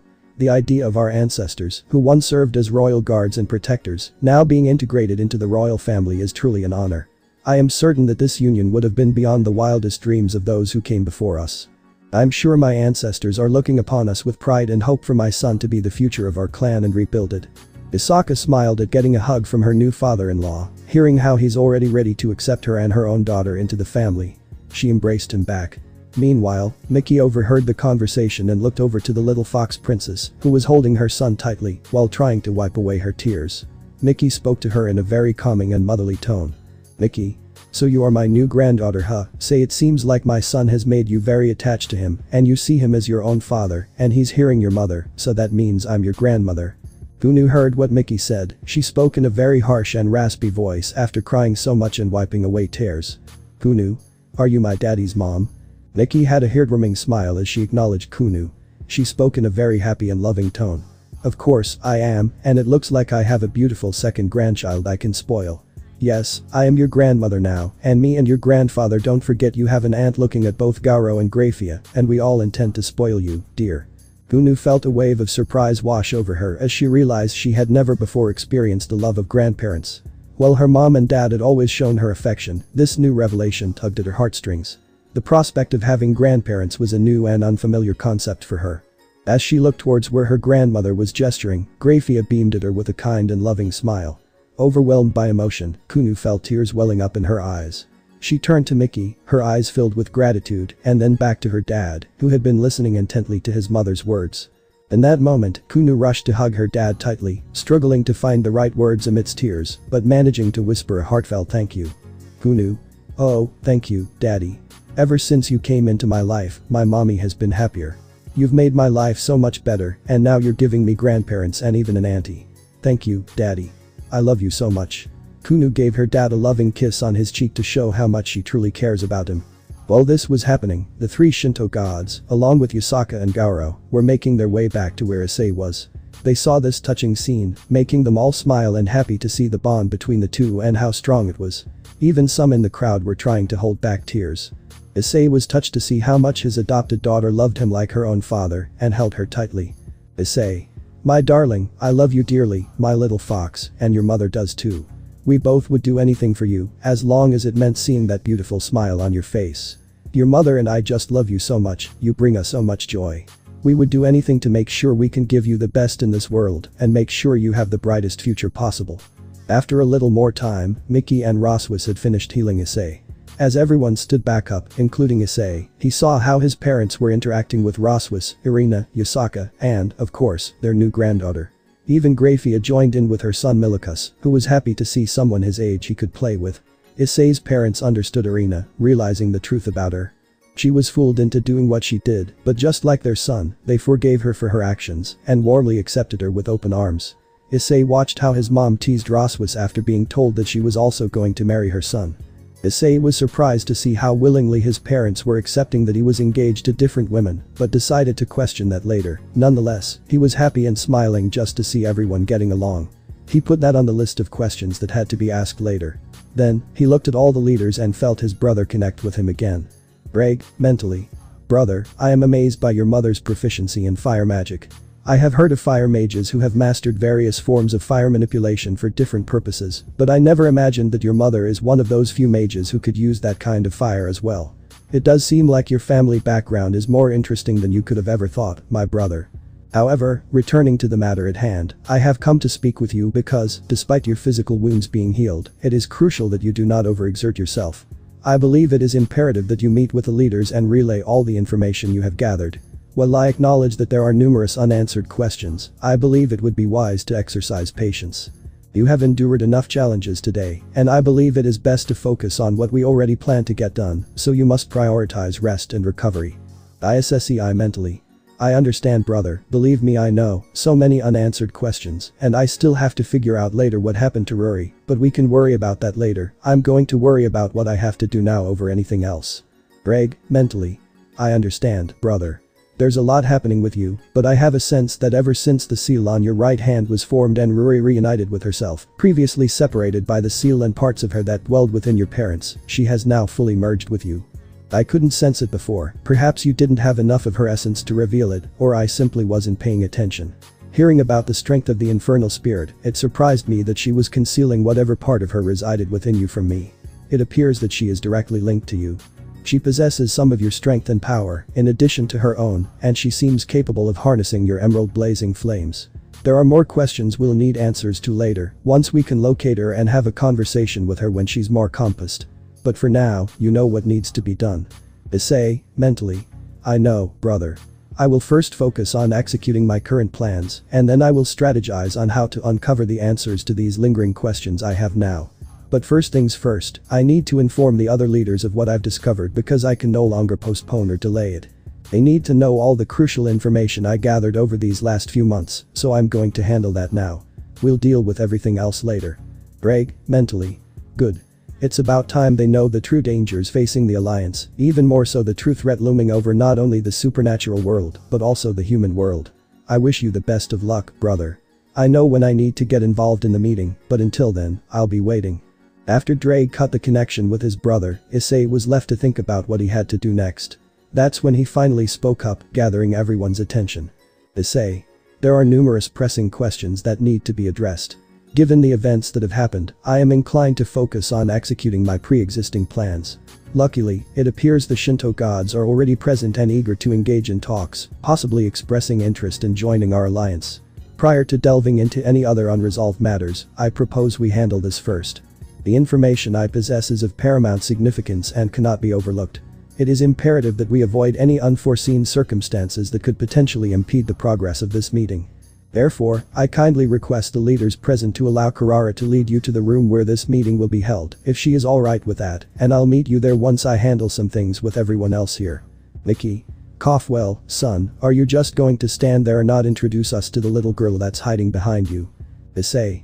Sigh, no of course, my golden fox, can you come here? Hearing her mate call her, she broke her hug off with Marjorie walked over to her mate as he put his arm around her as she got close to him as he continued, Mom and Dad, this is Yusaka. We are set to get married in about 2 weeks. She's the woman that saved me in the moment I needed it the most. My little princess fox over here is Kunu. She's my adopted daughter, and you should know Yusaka is 4 months pregnant. After hearing that Kunu was jumping around all excitedly with her 9 foxtails swinging with excitement and stars in her eyes, while Issei wrapped his arm around his beautiful golden fox, bringing her closer to him, they looked back at their daughter, who was so excited upon hearing the news of getting a new baby brother or sister. Meanwhile, Mickey, Gauro, Marjorie, Grafia, Milikus, Irina, and Roswis didn't know any of this until now. They were all caught off guard and surprised by this revelation.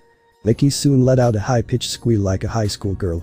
She ran up to Yusaka, pushing her own son out of the way to hug her new daughter-in-law. She was so happy to know that she is going to have another grandchild soon, looking forward to helping plan out the wedding and baby showers to come and shopping for baby clothes. She was so excited. Soon Irina, Roswis, Grafia, and Magari, who is just happy to see her old friend. Just like Yusaka, was happy to see her old friend Magari return after her disappearance all those years ago during the attack with the Nekomata. She was happy to know she was still alive. She then realized her little red fox kept his word. She realized she was surrounded by so many loving individuals, realized her new father and mother-in-law and sister-in-law were treating her daughter and her like family, and it made her happy and felt so loved, but she also felt a little overwhelmed by how all the girls were circling her, asking her a lot of questions. Issei, upon seeing his beautiful golden fox, appeared as if she was seeking his help to escape the situation. However, realizing he was outnumbered, he simply shook his head, signaling to her that she must face this herself. Seeing this, he realized there was nothing his little red fox could do to help him. Suddenly, Issei felt tiny hands grasp his own, prompting him to glance downward and find his daughter tugging his nephew along. This sight made him quietly chuckle, especially as he heard the question his daughter had for him. With love and stars in her eyes, Kunu asked her father the question she wanted to ask. Dad, could I take Milikus to go find a room so we can unpack and then we can go play for a little bit, please? Milikus was blushing a little bit as Kunu was holding his hands. He was trying to hide his blush. At that moment, Grafia, for a quick second, turned her head to see what was going on with her son. While stepping back from the conversation she was having with the other girls and Yusaka, she saw how her son was blushing while holding hands with Kunu. She smiled, made eye contact with her brother, nodded in approval to whatever decision he made, and then went back to the conversation with the girls. Issei, seeing that he received approval from his big sister, addressed his nephew and his daughter. I have no problem with that, my little fox princess. Just promise me you'll take it easy on him. This is all new to him, and you don't need to overwhelm him, okay? And Milikus, can you take care of my daughter and make sure you protect and keep her safe like a strong man should? Kunu. I promise Dad to take it easy on him, pinky promise. Issei saw his daughter reach out to give him a pinky promise that she would go easy on Milikas. And I promise Uncle I'll take care of her and I'll protect her no matter what. As he began to flex his muscles trying to impress Kunu, he then saw Issei reaching out for a fist bump to Milikas. As he saw this, he returned it and gave his uncle a fist bump. Issei saw how Milikas was trying to impress his daughter and could even see how she was blushing as he was trying to flex his muscles, which made him happy. He then ruffled both of their hairs. Alright, Kunu, just make sure you show them where the dining room is so we can be there for dinner, alright? And I'm counting on you, Milikas, to protect my little girl. Now, get going and have fun, you two. He smiled as he said that. After Kunu heard what her dad said, she immediately grabbed Milika's hand and dragged him into the castle to look for a room where they could unpack and make time to play before dinner. Issei laughed, seeing how Milikas was blushing and how Kunu pulled him away into the castle. After that, Issei looked over to see how his mother, his beautiful angel Irina, stunning Valkyrie Roswas, his big sister Grafia, and Lady Magari were pushing and pulling Yasaka inside the castle to go have a discussion somewhere about the pregnancy, the baby shower, and all the planning that's going to take place with the wedding. He could see his beautiful golden fox look at him for help only to wave at her. As he mouthed to her best of luck, my beautiful fox. He was pulled into the castle and the door shut behind them. As he was watching this, he felt a pat on his back and looked over to see his dad, who began to speak to him. Barrow. My son, I know there's a lot of things going on, and you still have a lot of questions that need to be asked and answered. But take it from your old man, enjoy these small moments because you'll miss them. Also, you should consider yourself lucky. I think that might have just saved you from feeling the wrath of your mother any further after finding out we'll be having even more grandkids. But I wouldn't think you're out of the clear yet. Glad you're back. We missed you, son. Don't worry, things will work themselves out and you'll get all the answers you need. To go be the leader of a faction, I want you to know I'm proud of you, son. I'm pretty sure if our ancestors could see you now, they would be very proud of you. Never forget that. Issei.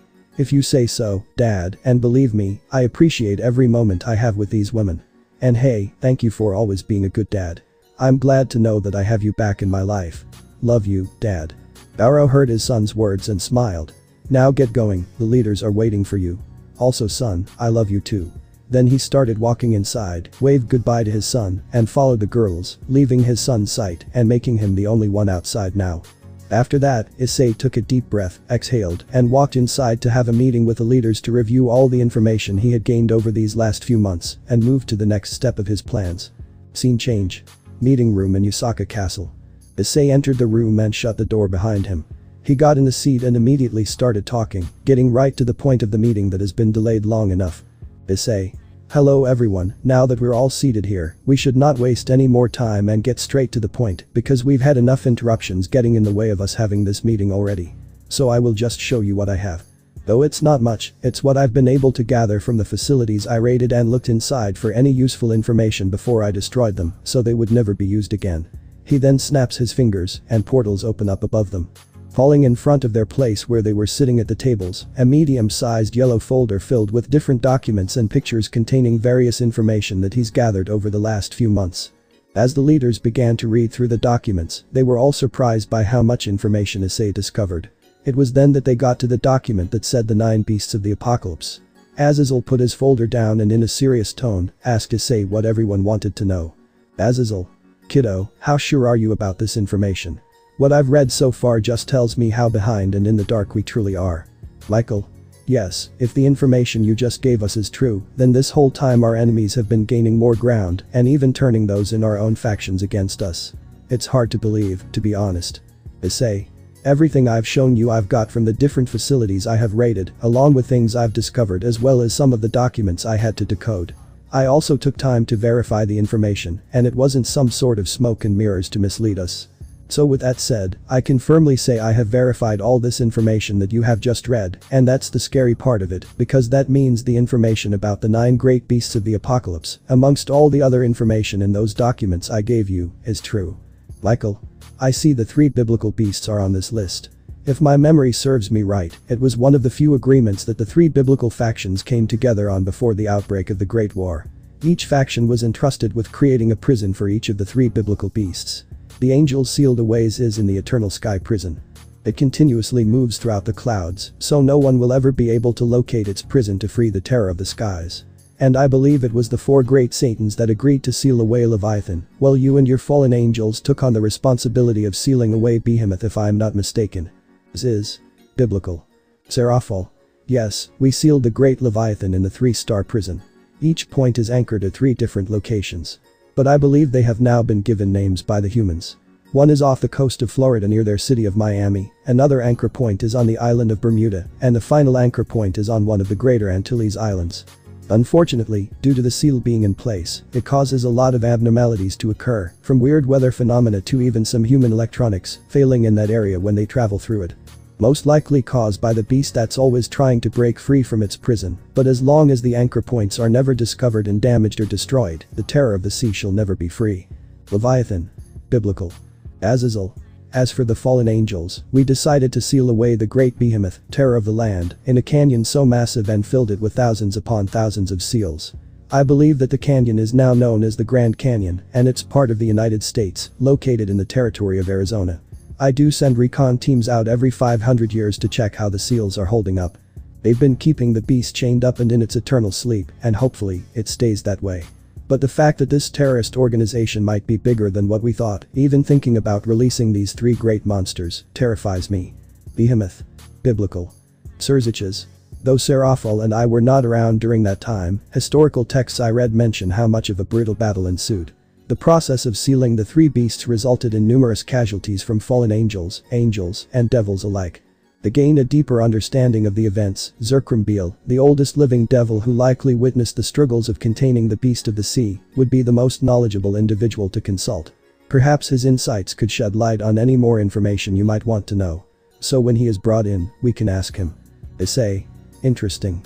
I agree with you, though I still do not believe Zerkrum knew everything that was going on when it came to the council's actions. I'm not saying he's innocent, but let's not treat him like an enemy until we know for sure. I'd like to ask him questions regardless of which side he has truly decided to side with. But moving on, those are the 3 biblical beasts. My next question would be for you, Auden. What I've been able to gather from old texts is that Garmer is supposedly chained up in the deepest parts of Helheim, if I'm correct. Auden. Yes, that vile hound is sealed away in the deepest parts of Helheim, chained up because it's truly just a mindless beast. At one point we tried to have it be the guardian hound into Helheim, similar to what Cerberus does in the realm of Hades. But all it ever did was devour those souls that came into Helheim, so we had no choice but to relinquish it from its role. Issei. Oh, so it's true. The stories of the giant wolf that ate a whole mountain range and, as punishment, had its own soul taken from it and became a mindless, unkillable beast. I heard its claws can tear open the fabric of reality, and if it does it enough, it can even collapse all the realms. I also heard its bite is even worse than that of Fenrir, who bit me. Auden. You are correct. Its soul was taken from it, and on that day, it became a mindless and unkillable beast, unable to truly die. Believe me, I have tried many times to put it down, but nothing ever worked. Eventually, through the cooperation of multiple realms including my own Asgard, Vanaheim, Alfheim, Svartalfheim, and even those in Jotunheimr, who are the mortal enemies of Asgard, agreed to help in sealing the mindless beast away in the depths of Helheim. But like Azazel, it terrifies me to know that this organization would be plotting to unleash the immortal hound. Not even my foolish son Loki tried to tame that beast knowing full well he would never be able to control that mindless beast, and if you thought the fangs of Fenrir were sharp, the fangs of Garmer are known to kill primordial beings. Garmer. Norse. Issei. I see. That does show how dangerous that beast is. But moving on to the next beast on the list that comes from the Shinto lands, the Yumibozu. Lady Amaterasu and Lord Susanoo and Tsukiyomi, I've learned many things about the Yumibozu. I've heard many tales saying that it's a yokai that was formed from all the lost souls that came together to form it due to all the resentment and hatred those souls feel for not getting a proper burial and being lost at sea. They came together to form the Yumibozu, or it was just an evil yokai that devoured many curses and became what it is today, or that it's even just a counterbalance to the good in the world. Many other things I've learned, but there is always one constant in all the stories. It always brings calamity and disaster whenever it rises from its murky depths within the sea. It is said that even the blood of the Yumibozu can corrupt yokai that have even the smallest amount of evil in them, only those that are pure-hearted and good cannot be affected. Its blood can also be used to make very potent curses and corrupt spirits. But I've never discovered where it was actually sealed. Maybe you could tell me where it is located and how it is sealed. The Shinto Trinity looked at one another until all three nodded at one another, and that's when Lady Amaterasu spoke. It does seem like you've done your research, Issei, and you are quite right.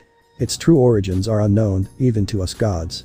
There are many stories, some say it's a corrupted spirit, others say it's the spirits of all the lost souls who lost their lives at sea and formed together to create it. But like you said, all of them have the same thing in common. Whenever the Yumabozu rises from the sea, destruction and calamity follow wherever it goes. As for your question of where it sealed, last time it caused such calamity, it made even us gods intervene, along with the sage spirits from the realm of spirits, to help seal away the Yumabozu, similarly to how the devil sealed away the terror of the sea in the Triangle prison. We did something similar, but we call it the Dragon's Triangle. Like the one that the devils use, it's anchored at points on the coast of Japan, the island of Taiwan, along with Yap Island. Issei. I figured as much when I was scouting out there a few months ago. I stayed around those islands in particular, feeling a weird presence. I was there for around 2 weeks. The time I could sense divine energy, but I couldn't sense the other energy that was also there. But now that I know what a spirit energy feels like, I can definitely feel like it is a combination of a divine and spiritual barrier. Like to know if it's been getting weaker over time? Tsukiyomi. Not to our knowledge. We keep an eye on it so we would know if anything happens. We will immediately reinforce the barrier or strengthen it if needed. There have been moments where the beast begins to stir underneath the waves. Even with a barrier that has a similar effect to the one in Bermuda, it is still able to cause some issues. Sometimes it causes earthquakes and tsunamis. However, for the most part, it has shown no signs of breaking through the barrier, which has been holding strong for centuries now. We intend to keep it that way despite the efforts of this terrorist organization that wishes to free the monster. Yumabozu. Japan. Issei. That's good to hear. And you know that you will have me if you need help straightening it even further. I've been working on my barrier magic and sealing magic. But I know we all have the same question because it's the same one I've thought about. We have 4 other beasts that we have not discussed yet, and each of them is part of pantheons we have very little connection with or is very isolated and keeps to themselves, such as the Egyptians and the Aztecs pantheons. Azazel. I know what you mean. It's the Aztec pantheon that is the trickiest to get in contact with. They have never been really willing to interact with others, and they're not very friendly to outsiders. You know, that whole rip out your heart and sacrifice it to their gods thing is kind of a turnoff when trying to establish diplomatic or even just dialogue relations with them. Haha. Serafal. As for the Egyptians, they are a pantheon that likes to keep to themselves and really don't like to interact with others. It's not like they really ever had a need to, and the only confrontations that pantheon has had with others are very few and far between, besides some of the Greek gods, mainly Osiris and Hades. But they've never really gotten into a full-on fight with each other. Besides that, the other Egyptian gods haven't really had any other problems with gods from different pantheons. They really have no need to interact with other pantheons because they have powerhouses in their own ranks and see no reason to interact with gods from different pantheons. Issei. Yes, that is true. Luckily, thanks to what I've learned and knowing that my great-great-grandfather had some sort of relationship with the king of the Olympians, we might be able to start at least some dialogue between the Alliance and the Greek pantheon. Even if they only wish to talk with me, it's better than having no bridge to at least relay the information they should know as well about the threat that could be posed not only to their pantheon but to everyone if some of these beasts start becoming freed, especially the ones that are in their own domain. Regardless, it's crucial we get this information to them, even if they're not willing to join us and only help us in this matter until it's resolved. It will give us some extra help dealing with this organization, along with resources and some manpower. Auden. I agree with you on that, especially on the part of relaying the important information that they need to know is going on in their own domain. Even if they wish not to work with us, it might give us some favor in their eyes. They might be willing to cooperate to some extent and give us some help. But I'm pretty sure the king of Olympus would like to meet the great-great-grandson of the man that challenged him and even found him worthy enough to teach him personally himself. So that might definitely give us some way to form a bridge for some dialogue to occur between them in the Alliance, even if it's just with you, Dragon Boy. Even if they're still not willing to have any kind of relationship with you or the Alliance, I have personally done some business with the king of the Olympians myself. So, in the worst case scenario, I can just relay the information that they need to know, regardless of whether they're willing to help in this matter or not. As you said, they should know. It will be one less front we have to worry about if things start becoming desperate and our forces and resources start becoming spread thin. Surziches. That seems like a good plan. Honestly, I have my doubts about even starting a relationship with the Aztec pantheon, but maybe we could at least establish a connection with the Egyptians or initiate some dialogue between us. Even if the Olympian pantheon doesn't wish to join the Alliance or listen to you, it's good to know that Auden can relay the information to the Olympians about what's happening in their own backyard. I doubt they would allow any other pantheon or faction to roam around in their own land, especially with issues concerning these beasts that technically belong to their faction. If it's their issue to deal with, it's something we don't have to worry about right now. Even if they choose not to join, they'll receive the information, already aware of how dangerous at least one of these beasts is, and how it almost brought down the Olympians during the Great War with the Titans. They'll probably take it seriously, so we shouldn't worry about that front regardless of the situation and how it unfolds, at least for now. After everyone listened to what Surziches said, that's when someone else spoke up in a very rude and somewhat disrespectful tone. Susanoo? That's all good and fine, but we still have these other 4 beasts that we really don't know much about. Unless you have more information to share with us. Also, I want you to know I don't care what everyone else here thinks, especially my fellow Shinto gods. Though I respect the fact that you are a survivor and one of the last few members of a very distinguished and long-thought-dead clan, such as the Haidu clan, and even if you are a descendant of Iroh, that doesn't mean I respect you. You haven't earned my respect like he did, nor like any of your other ancestors. To me, you're just an upstart brat who's come across power he didn't truly have to earn. I don't want you to think just because you're sharing this with us that you have my respect. Understood? Issei actually felt a little hurt, not for what he said about the power he acquired, knowing full well he had to learn to master and control it himself, but for the fact that he could tell Susanoo seemed a little hurt, and his words did hurt Issei. Being reminded of the state of his family and not truly knowing exactly what happened and still trying to piece it together caused him to have a sad look on his face. Lady Amaterasu, seeing this, didn't want this conversation to go this way, knowing how deeply hurt Susanoo has been ever since that day. She realized he shouldn't be taking his anger and frustration out on Issei. She spoke up, frustrated and angered by his tone. Amaterasu, Susanoo, show him some respect. He is part of a family that has worshipped and served the Shinto gods and yokai for generations. I know you're still hurt from what happened, but he is not the reason it happened nor who you should take it out on. So, do not show him disrespect. We're here to try to make amends for our mistakes, not create more division and rifts. Susanoo? I'll treat him however I see fit and in whatever way I deem. I understand we need to redeem ourselves for our past mistakes, but that does not guarantee him my respect. Right now, all I see in front of me is a boy who is trying to walk in the footsteps of one of the greatest leaders and fighters I've ever met and someone I saw as a close friend. I only wish Iroh had the power this brat has, because he truly deserved it. He was a man among gods, but had the strength of any god and tenacity of one, and should have been one. I guarantee you if he had this brat's power, what happened would have never happened and we would not be having this discussion. Iroh never demanded me to respect him, he earned it by showing me his skills with a blade and testing it against mine. That is how he earned my respect. This little brat has done none of that, nor has he earned my respect, and you will not force me to give it to him. I will give him the credit he deserves for fighting one of the dragon gods, but that doesn't mean much to me. I must test his might with my own blade, that is how warriors truly show worth to each other. Amaterasu was about to say something until she was stopped by Tsukiyomi. Enough, Susanoo. We're not here to let you vent your frustrations out on a young man who has done nothing to you. And I wouldn't waste your breath on him, Amaterasu. You're not going to change his mind. But let's get back to the topic at hand, Issei. Do you happen to know any other information on these other 4 beasts? Issei. I have tried to get more information, but even though the YŌKAI mystical library is vast and has thousands upon thousands of books, I don't necessarily have all the time in the world as much anymore to go looking through the archives. What I have been able to find was nothing too significant, just some basic information, especially on Tiffin. The minor information I was able to learn was that it was one of the children of the Titan Gaia. Tiffin had the strength to almost single-handedly bring down the Olympians during the Great Titan War between the Olympians and the Titans. He was one of the strongest beasts the Titans had at their disposal. In the end, he still lost and Zeus sealed away the mighty beast in Mount Etna. If I had to assume, the beast is still sealed there, but other than that little bit of information, I don't know more about the Titan Tiffin. Tiffin? Greek. Azazel. I'm pretty sure I can help you get more information on Tiffin. However, I do know about the story of the Hydra. Most Hydras you see today are lesser Hydras compared to the true Hydra, which is immortal. The true Hydra was technically defeated and not defeated at the same time by Hercules as one of his 12 labors. The only way Hercules was able to beat the mighty beast was by burying it into the ground after cutting off the rest of its heads. Since the last head is immortal, Hercules buried the beast and placed great and heavy stones on top of it, entombing it in the earth as its dirt prison. The exact location where the Hydra remains buried to this day has been lost. If the terrorist organization figures out where it is, they could gain a powerful beast like this under their control. That is a very troubling thought, especially if the Cows Brigade could have managed to acquire this knowledge.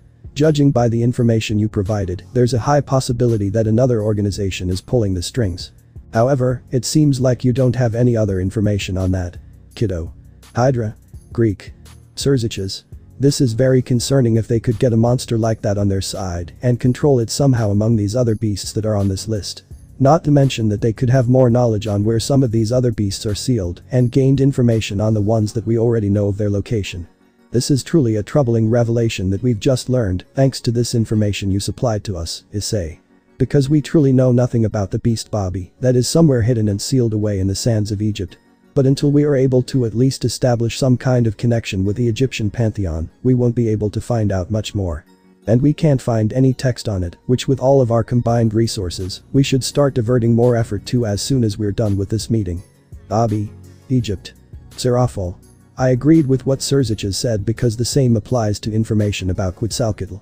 We would have to get in contact with the Aztec pantheon to learn anything. But just like the Egyptians, it has the same kind of issues, so it should not be our main priority right now. Plus, with all of our resources, we might be able to find some text regarding where the beasts could be sealed, though I wouldn't recommend trying to send any of our forces into their lands. It risks getting their anger and actually making them our enemy, joining the very terrorists we're trying to defeat. Not to mention the real group that controls everything. We have to tread carefully right now and focus on the things we can currently deal with. Quetzalcoatl. Aztec. Surziches. I've also noticed on one of the pages of information you supply to us that it has information regarding a beast tamer named Hedemels. Do you have any more information about this individual, Issei? Issei. I actually do. Like I said when I made the deal with Vali and his team for sanctuary and protection under my faction, they agreed to gather information for me. This is just some of the recent information I got from their latest report. Though I haven't been able to fully go through it and verify everything yet. Issei pulls a folder from his own personal pocket dimension and slides it across the table towards Surziches. He picks it up and opens it and begins reading through it. Once he is done, he passes it to Serafal. She looks through the information and passes it to the next person, making sure everyone around the table can read the information. After the last person, Michael, finishes going over the information inside the document, he slides the document back to Issei. That's when Serafal speaks up. Serafal. So, this Hedemels is a satyr and looks to be from a beast village that was completely wiped out by forces commanded by the god of war, Ares. They were ordered to wipe their village out by the god himself. It looks like this village was made up of beastmen of different varieties, amassing a lot of forces from satyrs, boarmen, centaurs, minotaurs, and cyclops, amongst others. I can see why the Greek gods would want this growing threat to be dealt with quickly. It concerns me based on the information you gave us because this Hedemels is a very powerful beast tamer. It seems like his abilities are SSS ranked in terms of controlling high-level monsters and beasts. It seems like he's holding a legendary item. Do you know what kind of item it is? Is it like a sacred gear or some sort of ancient relic, Issei? Hedemels. Satyr beast tamer. Issei. Unfortunately, they weren't able to determine exactly what item it was. However, in my own research on items regarding beast taming, there are a few items that I would classify as epic and legendary.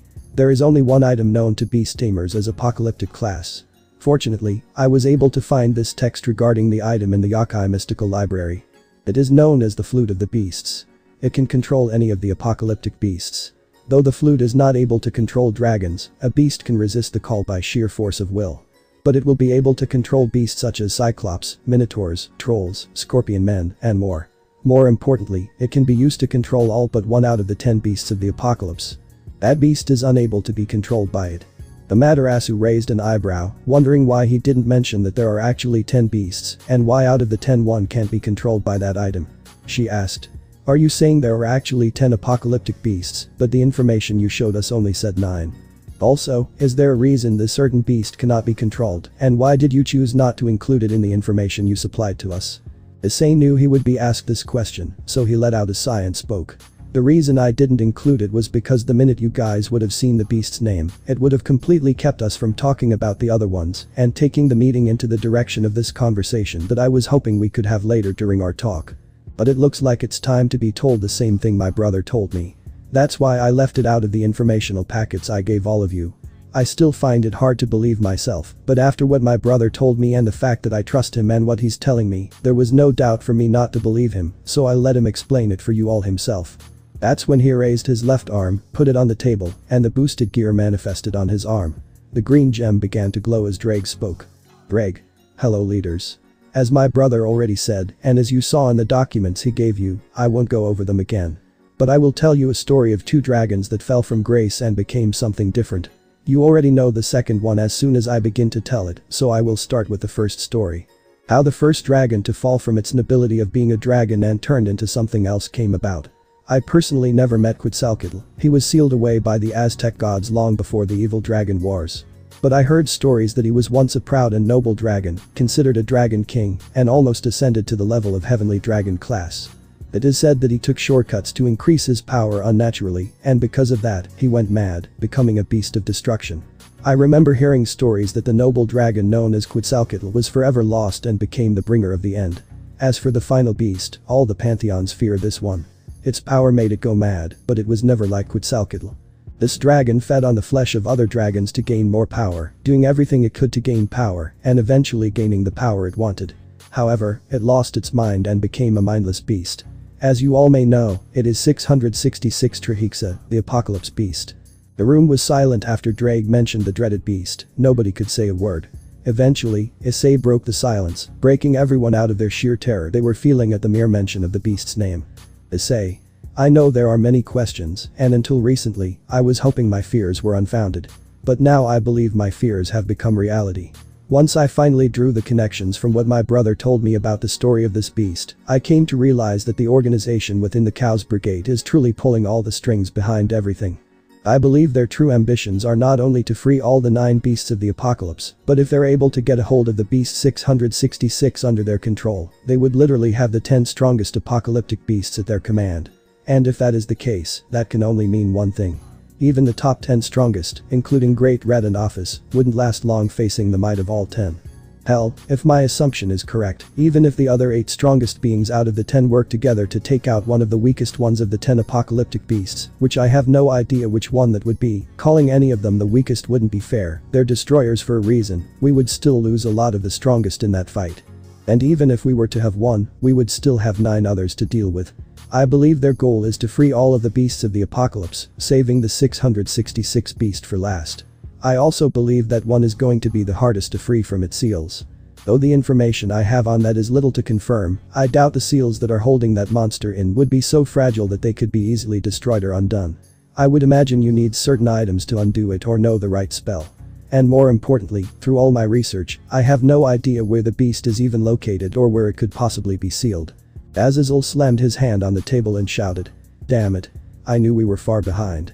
If not for you, kiddo, getting this information, we would have been in the dark and playing catch up and probably would have never truly understood what their goals were until it was too late to stop them. Michael. I understand your frustration, brother, but please calm down. The good thing is, thanks to Issei and his diligent efforts, we actually know at least what their plans are. Unfortunately, we still do not know the culprits who are truly behind everything and the masterminds of this plan. But whatever they want to do, it seems like they just want to cause death and destruction if they intend to control the 10 apocalyptic beasts. At least now we have a fighting chance to counter their efforts, preventing them from executing their plan to free any of the beasts. Surziches. I have to agree with Michael. At least now we can try to counter what they've been doing. First things first, we need to not make it look like we know their plans, or we could trigger them to act prematurely before we are even prepared. That would be bad for everyone. Also, we need to make sure the seals that are keeping these beasts in prison are intact, not tampered with or broken, and ensure that we are capable of protecting them by deploying forces discreetly. At the same time, we must not alert our enemy that we are aware of their plans. Now, it's more important than ever to establish contact and dialogue with the Egyptian, Aztec, and Greek pantheons. I would even suggest we try to contact the Hindu pantheon, since they are the strongest of all the pantheons, and have Shiva, who is the 3rd strongest. I doubt they would ignore this looming threat and not act on it, so it's important we inform them of this information. They may still not join the alliance, but upon hearing that the beasts of the apocalypse, especially 666 Trihexa, could possibly be freed, they might be willing to cooperate with us for the time being, until the threat has been taken care of, which would be sufficient. Serafal, I agree with you on that, Surziches. Also, Azazel, we have time to prepare and plan counter strategies and create backup plans, all thanks to the efforts of Ice-kun. Things aren't completely hopeless yet, we still have time. Now we know what we have to do. At least we also know where the Leviathan, Behemoth, Garmer, Yumibozu and Tiffin are sealed, so that gives us an upper hand on 5 of the 10. I will say that over these last 8 months, our forces have been battered and beaten. Not to mention, we might be facing a small civil war with the council. Based on these documents, we also have traitors among our ranks. This is going to diminish resources and manpower we can deploy elsewhere, which will hinder our ability. At least we know what we're dealing with now, though we don't have the full picture, but it's better than not knowing anything and being left in the dark until it's too late to act. Amaterasu. And you will have the Shinto pantheon and its forces to call upon as well. We will help you with this matter. This requires a unified front between the different pantheons. We can no longer afford to isolate ourselves, especially facing a threat of this magnitude, and not in the era in which our world becomes even more connected. So, this is not the time for pantheons to huddle down and close off themselves in their own realms. We must work together to save this world, it's just as much ours as it is everybody else's. I'm sure you would all agree with me on that. Tsukiyomi. Yes, I agree with Amaterasu. We would be foolish enough not to take this matter seriously. And we've learned many things through Issei. Things we feel we have failed at. We failed the Haidu clan, then we failed a second time with the Nico maid and Lady Megari. The third time we failed was when the hero faction kidnapped Lady Asaka. However, it wasn't us who corrected our own failures because we were too blind to see them. It was to our surprise that a living descendant of the Haidu clan fixed our mistake, had Megari rescued, investigated the attack that happened that night, and got the evidence needed to prove the Devil's Council implication in the kidnapping and experimentation on the Nico maid. It was even he who rescued Yusaka from the hero faction. It is time for us gods of the Shinto pantheon to realize that we are not all-knowing, and we have made many errors due to our own blindness and arrogance. We wish to join this alliance so we can make amends for our mistakes. Susanoo was thinking back to a memory of him and Iroh talking. Scene change. To Susanoo's flashback. Currently, Susanoo and Iroh are drinking sake under a cherry blossom tree, just talking amongst each other. Susanoo drank some sake and put his cup down as they started to talk. Susanoo. Why do you speak in such an elderly manner, my friend? You are still the youthful warrior I encountered many years ago. I believe you could even defeat some of the younger Shinto gods, as well as some of the older ones. Why do you behave as if you are a feeble old man? Iroh savored a sip of his sake, gently setting his cup on the table. Old friend, time has not been kind to me. At the age of 67, though I am blessed with good health and have taken care of myself, I am aware that my days are numbered. I am no longer the youthful man who roamed the world, challenging the gods of various pantheons. Yet, there are moments when I yearn to embark on another journey, free from the shackles of clan obligations, to champion the oppressed and wield my Raiko in the name of justice, perhaps for one last time. Even if it meant facing death, I would find solace in knowing that my actions served a noble cause, protecting those in dire need of help. I would still do it without hesitation because those who cry out should have their cries answered by a warrior willing to protect them, regardless of the chance of death involved. Those who are strong and have power should use it for righteous reasons to protect the innocent and those who cannot protect themselves. If wielding my blade one final time to save a single life, I would not hesitate to give my life for that cause, because that is the true responsibility and burden of having power. Knowing that you must either use it for selfishness or for the betterment of others. I will always choose to wield my blade for those who need it regardless of the risks. Susanoo wore a melancholic expression as he listened to his friend's words. The realization of his own mortality weighed heavily on him. Gazing up at the sky, he watched the gentle clouds drifting by, accompanied by the graceful flight of birds. Turning to his friend, he uttered softly, "I sometimes forget your humanity, dear friend. Your remarkable feats, such as training with Zeus and battling Thor to a standstill for 2 days, set you apart. Despite your numerous accomplishments, many only recognize you as the Lord of Lightning in the supernatural world. Your reputation precedes you in such a formidable manner that even your enemies dare not mention your name, fearing your sudden appearance like lightning from the heavens. Those whom you have aided and who are acquainted with your benevolent nature hold steadfast in the belief that you will forever be their guardian in times of need. It seems as though the flame of justice that has always burned within you, protecting the innocent, still shines brightly. I am filled with pride and happiness to witness this enduring virtue within you. However, ponder upon this. Can you truly depart from your cherished Asahi, and have you placed your trust in the hands of your family, believing they will thrive in your absence? Do you harbor doubts about your son, Haru, being prepared to assume your mantle? Are you apprehensive that he may struggle to emerge from the shadow of your illustrious leadership once your reign over the clan concludes? The weight of expectations bearing down upon him as the successor to a titan such as yourself is immense. Iroh savored another sip of his sake before responding. I don't believe one can truly grasp the weight of responsibility until one is faced with it head-on. My father, in his wisdom, always deemed me too impulsive and headstrong to lead our clan. He saw my global explorations as a mere indulgence of my fondness for battle, leading me astray. However, upon my return, the losses I endured and the lessons I gleaned humbled my once fiery spirit. Even then, my father remained hesitant to bestow upon me the mantle of leadership. I suspect many of my predecessors shared similar sentiments. It is worth noting that numerous clan leaders have operated in the shadows of their more illustrious kin, yet their contribution should not be underestimated. They dutifully guided the clan to the best of their abilities, never granted the chance to bear names as renowned as mine or those of our predecessors. However, this does not diminish his readiness to assume leadership. As I entrust the clan's responsibilities to him, I also transfer the sacred duty of safeguarding the life and essence of our clan's crest to the new leader. With Ruri at his side, offering guidance and support in my absence, he is well equipped to uphold our legacy. Since its inception, she has been an integral part of the clan. Without her, there would be no clan to speak of, no majestic land on which our beautiful village now stands, the place my family fondly calls home. It is all thanks to the great sage spirit Miyu. Although a part of me yearns for freedom, to explore the world and aid the innocent, my heart remains tethered to my sweet and affectionate Issei, as well as my cherished family. Moreover, with the imminent arrival of my grandson, I am on the brink of becoming a grandfather. I find solace in the thought of witnessing his growth and being a guiding presence in his life for as long as possible. While my spirit may crave adventure, my devotion lies with my family.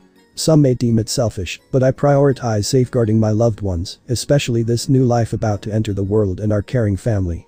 Susanoo? Indeed, I had forgotten about that. It is still quite astonishing to think that the infernal spirit, known as one of the mightiest spirits, was banished for such a trivial reason. We gods may tend to be prideful and stubborn, but some of these sage spirits surpass even the most arrogant and haughty of deities in their humility and grace. I do acknowledge, however, that not all spirits are alike in their demeanor. It was truly heartwarming how the founder of your clan discovered her and welcomed her into the family.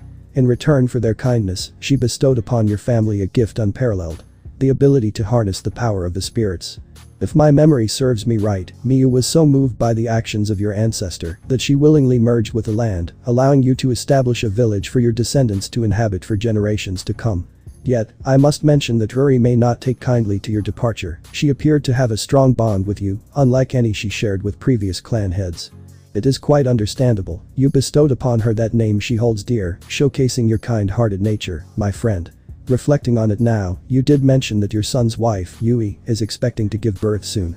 You and Asahi must be eagerly anticipating the arrival of your new grandchild. I too am excited to meet the child, along with the other Shinto deities, and bestow our blessings upon the newborn, as we have done for many others in your lineage. I am still taken aback by your son and daughter-in-law's decision to decline Lady Amaterasu's offer to reveal the baby's gender, but ultimately, it is their prerogative. At the end of the day. Iroh chuckled softly, finding amusement in the fact that a god, known for his pride, was calling out his fellow deities. The sage spirits, as Iroh observed, did indeed possess a stubborn streak. Over generations, his family had worked diligently to earn their respect and trust, a feat not easily accomplished. It seemed unlikely that these ancient spirits would bestow such favor upon any other family or individual, not of the clan's bloodline. Despite the challenges, Iroh reflected on the bond he shared with Ruri, who had grown to be like a daughter to him. Despite her age, having witnessed the founding of their esteemed clan, she retained a childlike spirit that Iroh found endearing. However, he bristled at the notion of being treated as a mere master by Ruri, whom he held in high regard as a daughter. He also saw her as something more than a mere servant, considering her long-standing connection with the family clan. I will never comprehend why that master-servant nonsense persisted for so long, but I was determined to bring it to an end. She possesses all the knowledge of our clan, and our clan is intricately intertwined with her. This is why it is crucial to always pass on the crest to the next clan leader, because if the crest were to perish or the bloodline were to vanish entirely, she would suffer the same fate as we would. However, enough of this discussion, as it is dampening my spirits and this fine sake. I would much rather focus on my anticipation of becoming a grandfather, observing the rise of the next generation, assuming the roles of advisor and mentor, spending my days with my beloved Asahi, and simply relishing the company of my family. I will relinquish the burden of clan leadership from my shoulders to my son, who I am confident can bear the weight of the responsibilities that will soon fall upon him, just as I had to in my youth. He will have Ruri by his side, as well as myself and all others to support him. Remember, he is never alone. We are a united family, ready to assist one another through any challenges that may arise. Susanoo casually raised his cup of sake to his lips, taking another sip. With a mischievous glint in his eye, he turned to his friend and posed another question. Well, I agree with you on that one. I'd rather not be the man that ruins good sake for my friend. You are right, the life of your clan is tied to her just as her life is tied to the clan. But I would also have to agree because between you and everyone else, including Ruri by his side, along with knowing how good of a man he is, because I deemed him worthy enough for me to personally start to train him. So I understand why you're so confident in your son's ability to lead your clan into the future and take the responsibility of it as well, and all the burdens that come along with it. He is more than capable of it. But I was thinking, in your travels, did you ever meet a very beautiful woman that caught your eye? If things went differently, would you have married her instead of Issei? Iroh chuckled softly, relishing in the deep-seated faith you have in my son, mirroring my own. To address your inquiry, my dear friend, I had never encountered a woman quite like her before, and my heart could not fathom being with anyone other than Issei. However, if I am to speak truthfully, a part of me wouldn't object to catching another glimpse of that ethereal being I encountered many moons ago during my travels through Europe. I still vividly recall my own stubbornness as I attempted to challenge her upon witnessing her arrival at the orphanage I had just rescued. It took time, but she eventually convinced me of her peaceful intentions towards the man who had valiantly saved numerous innocent souls. Her astonishment upon discovering my humble origins from the Far East was palpable. Equally surprising was her realization that I, a mere human, had vanquished a horde of over 100 devils with a single strike of my blade. Yet, despite my unwavering devotion to Issei, I cannot deny that her radiance was unparalleled. As much as it pains me to admit, not even my beloved Issei can rival her beauty. Oh, the enigma of that woman's allure. As he then took another sip of his sake after finishing. Susanoo was taken aback by his old friend's words, causing him to spew out his good sake in surprise. Damn it, Iroh, you can't drop bombshell like that when I'm savoring good sake, you've just made me spill it all. Despite his annoyance, a smile crept onto Susanoo's face as he wiped away the spilled sake. It's truly astonishing to think back on the man who endured a gauntlet of trials just to earn the right to marry one of the most stunning women known to us. I recall your bold declaration about Issei, you were ready to cleave Mount Fuji in half and wage war against an army of 100,000 just to win her hand in marriage. Haha. Iroh. I unequivocally stand by all my previous words. Even with the passage of time, she remains the most striking and exquisite woman I have ever beheld. I am profoundly grateful for her presence in my life, and I cherish her above all else. Without her, I am adrift. She is the cornerstone of my existence, and together, we have forged a remarkable family. Our son, of whom we are both immensely proud, is a testament to our shared efforts. With her support, our clan has flourished, and we have achieved prosperity beyond measure. The sight of her radiant smile never fails to illuminate my world. Frankly, envisioning my life without her is unfathomable. Her absence would leave a void I cannot comprehend. However, one certainty remains. We eagerly anticipate entrusting the mantle of clan leadership to our son and his wife, while I eagerly anticipate passing down our family's ancestral katana to him, allowing him to select a new spirit to inhabit the blade. Truth be told, my dear old friend, bidding farewell to Reikyo after so many years will tug at my heartstrings. But his home lies within the spirit realm. Once the crest is passed and the sword is bestowed upon its new master, the pact we forged will be fulfilled, allowing him to return to the realm of spirits. Because so I must say farewell to my long-standing companion, the only spirit I have ever bound myself to. Even when I was instructed to seek a new one upon becoming the clan master, I could never forsake my loyal friend from my first katana. I have wholeheartedly dedicated myself to him since inheriting this blade, and he has remained faithfully by my side. While I am saddened by our impending separation, we both understand that our paths will diverge one day. Our memories of each other will endure, even though one of us will outlast the other. He knows just as much as I do. It is crucial for my son to uphold the family legacy by bestowing upon him the family crest and our ancestral katana for future generations. My son will soon imbue a new spirit into the blade, which will remain until it is time to pass it on. Additionally, he will be entrusted with the care of my beloved Ruri. As he gazed down at his katana, gently running his hand along the sheath, he could sense Raiko's emotions and the shared bond they had. It was a bittersweet moment, knowing that their time together was coming to an end, but the memories they shared would endure eternally. Farewell, my old friend, bidding adieu is never easy. People often struggle to comprehend why bidding farewell is so difficult. The challenge lies in the act of closing a chapter in one's life, a chapter filled with memories and experiences shared with another individual. The difficulty also stems from the realization that there will be no more new memories to create with that person. Nevertheless, as time inexorably marches on, all things must come to an end. It is essential to savor the moments, making the most of them, while also being prepared for the inevitable goodbye.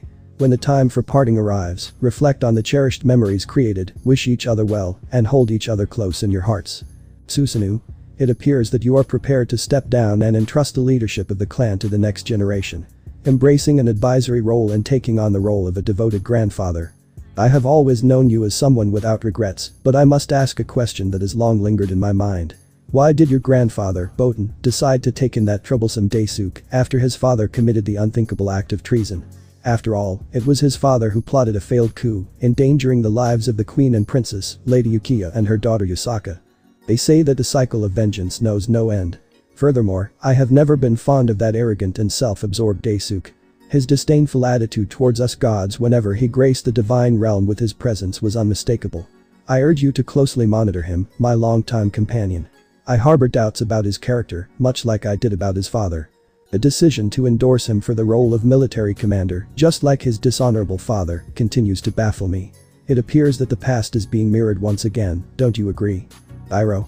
In my youth, I often heard fellow clan members criticize my grandfather for his decisions, yet he remained steadfast in his beliefs. He possessed a kind and forgiving heart, always advocating that the sins of the father should not burden the son. He believed in the power of compassion and care to break the cycle of vengeance. Following in his footsteps, my father and I have also extended compassion to others. The clan embraced him warmly, treating him as one of their own and granting him the status of an honorary member. Though he may have his shortcomings, he is still young in the eyes of the YŌKAI. I hold great expectations for his potential to achieve remarkable feats. I trust him, as do many of our clan members. He eagerly anticipates the upcoming ceremony following the birth of my grandson, where he plans to hand over the leadership to my son Haru. He envisions spending the remainder of his days in tranquility, observing the continued prosperity of our clan. It seems like a fitting way to conclude a life well lived, wouldn't you agree? Susanoo, to be honest, it appears to be a noble path for a warrior of your stature to embrace in the twilight of your days.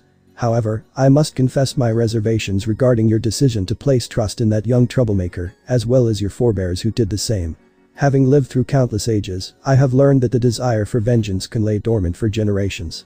Yet, if you are steadfast in your belief that he poses no threat, I shall defer to your judgment. Yet, I caution you to remain vigilant, for I have never placed my faith in him, just as I have never trusted his dishonorable father.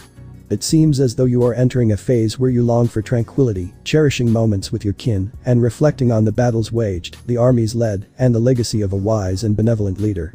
My esteemed old friend, you have accomplished feats that would break the spirits of most in your position, yet you have remained steadfast, continually striving for self-improvement and resilience, never swayed by the allure of power. Your unwavering dedication is truly commendable, which is why the Shinto gods regard you with such reverence. If you were to call upon us for battle, we would unquestioningly follow your lead, such is the trust we have in your judgment. It appears that you may be considering laying down your katana and armor, and indeed, you have earned a well-deserved respite, my dear friend. I eagerly anticipate more moments like these, where we can sit beneath a blooming cherry blossom tree, savoring sake and reminiscing about bygone days, perhaps engaging in friendly bouts of sparring from time to time. Iroh. I understand, my dear friend. This is the reason why I have always wielded that power with care and respect. Those of us in our esteemed position, entrusted by you and the other Shinto gods, as well as by Her Majesty, Lady Yukiya, hold a significant authority. This responsibility is what defines us as the guardians of peace. It is our solemn duty to preserve harmony. Yet, when the need arises, we do not shy away from unsheathing our swords, donning our armor, and heading into battle to defend those we have pledged to protect. We are the guardians of equilibrium between humans and YŌKAI. The custodians of balance.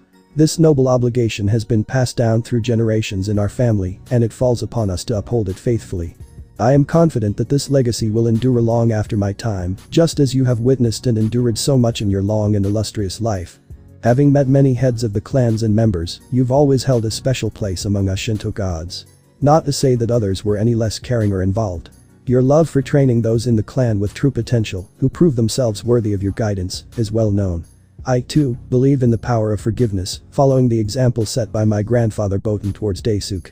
It is the path to breaking the cycle of vengeance and ensuring that the sins of the past do not burden the next generation. My dear old friend, as long as I draw breath, these moments of camaraderie and understanding will continue between us. I pledge to you that. Iroh raised his sake glass, having refilled both his and Susanoo's cup, as a gesture of gratitude towards him. Susanoo observed the scene before him and mirrored the action, addressing his longtime companion with a gentle smile. I eagerly anticipate future moments such as this, my dear old friend.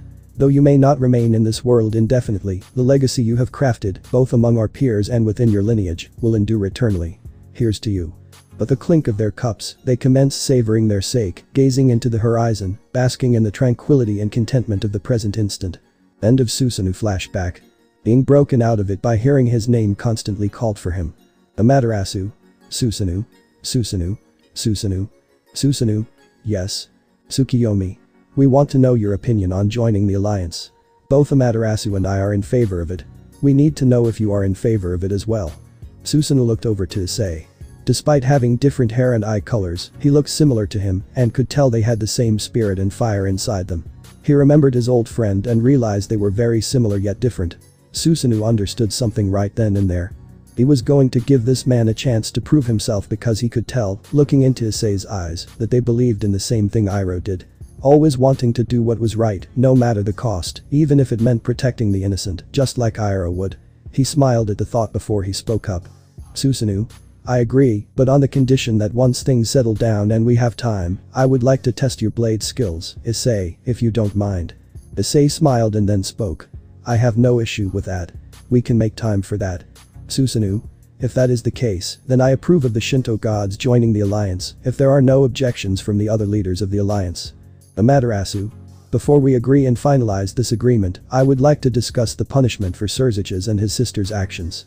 Surzich's let out a sigh, knowing this was inevitably going to be. That was when he heard and saw Issei stand up and speak up. Issei. Lady Amaterasu, I would ask you to show forgiveness for 2 reasons. One is selfish because now that I know Grafia is my adopted older sister, Surzich's is officially my brother-in-law, and the second reason is, I do not believe he should be fully blamed for the mistakes of his sister. Yes, he had a part to play in it, but at the end of the day, it was not his actions that led to what happened to me and to others. The one who committed those actions had the control to choose the actions they take in this life, and his sister Rias took the actions for herself. I know what I'm asking for, but I believe forgiveness is something that should be used here. The sins of the sister should not fall on the sins of the brother. Issei then bowed to her in respect. Surzich's was in bewilderment at the actions Issei took, while Serafal smiled and was happy for her friend, seeing how caring the man she was falling for truly was. Azazel, Michael, and Auden just closed their eyes and nodded at what they witnessed, showing approval. The person smiling the most was Susanoo, thinking about how Issei was truly the great-grandson of Iroh, having his kind heart and unbreakable will. He was happy to know that he would get a chance to know this man and watch as he rebuilt the clan that his dear friend Iroh and many before him held so dear. He looked forward to what the future would hold. Amaterasu. Do you realize that any other individual who would ask something so brazen of me would be smote immediately, regardless of whether he was even the head of the Haidu clan? But I cannot overlook all the achievements you have done to undo our mistakes. I can do this, but I have a request from you that must be fulfilled if you wish for me to let this go and join the alliance. Issei rose from his bow and asked. What could that be, Lady Amaterasu? Amaterasu. We will be giving full control of the territory to Serafal's sister, Sona. I will allow the Gremory family to maintain their businesses and control over the school. In return, you will be the territory's governor.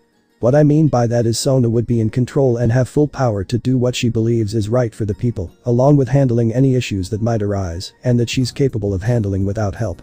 But that said, to avoid any conflicts like what could have happened with the fallen angel Kakabiel, you will be given authority over the Shinto gods to act in our best interest, preventing any incidents like that from occurring in our lands, and helping in the territory when needed, especially during events like that or even minor issues that need attention. Also, be expected to have a check-in every 2 weeks with Sona to be updated on the status of the town, any issues that need to be resolved that are above her position to handle, or just help out in any way she needs it. Issei. I agree to all of your terms, and we can work out any of the minor details later, if that is alright with you. Amaterasu. Of course we can work out the details later, but Surzich's. Surzich's immediately stood up on being called upon by the goddess. Yes, Lady Amaterasu. Amaterasu. I want you to know the only reason you are being given forgiveness from the harsh punishment I originally had for you is because of that young man there, as she points at Issei as she begins to walk towards Surzich's. If not for everything he has done to rectify our wrongs, including everything he has learned for us about this organization and the true threat they pose and their goals, I would not have hesitated to hammer down judgment. If I were you, I would make sure you do everything in your power to make it up to him. But I look forward to our future endeavors working together and the prosperity of this alliance. She then reaches her hand out to Surzich's. Surzich's saw this and reached out to shake Amaterasu's hand as he smiled at her and spoke. Of course, I would never forget him sticking his neck out for me, especially the way he asked for forgiveness. I will make sure I do everything I can to make it up to him. That, I promise. Amaterasu nodded in approval to what Surzich's said and smiled. They eventually broke their handshake off after agreeing to join their alliance. She began to head back to her seat once everyone was seated again. Issei began to carry on with the meeting, informing them of the other information he knew from leads to hideouts to numbers of their enemies and the traitors among all their ranks, and what they need to do to start limiting the damage they can do by leaking false information to them. Trying to give the alliance an advantage and begin to slow down their enemies' movements with false information and catch them off guard. The meeting continued for another 6 hours. Eventually, everyone was happy and surprised by everything they had learned, but knew what had to be done now. All of them got up from their seats and immediately had teleportation circles under their feet as they went back to their own factions to prepare and execute the plans they came up with, among other things. Once that was done and Issei was the last one in the room, he stretched his arms and legs, dematerialized the boosted gear, and made his way to the door to leave the meeting room. His partner told him 2 little children were waiting for him to come out of the room. As he walked out of the meeting room, he heard 2 voices calling out to him and saw 2 smiling young faces happily running up to see him. Milikus. Uncle. Kunu. Dad. Issei saw them running up to him, immediately embraced them, and held them in a hug as he picked both of them up. Issei. What's up, you 2 troublemakers? Are you getting along? Kunu. Yeah, he's been playing with me, and so have the other girls. The Angel and Valkyrie are so fun, and Grandma and Grandpa have been playing with us as well. Milikus. I've been having the time of my life. It's so awesome here and I love spending time with Kunu. This is something new for me as well. I haven't been out of the underworld before.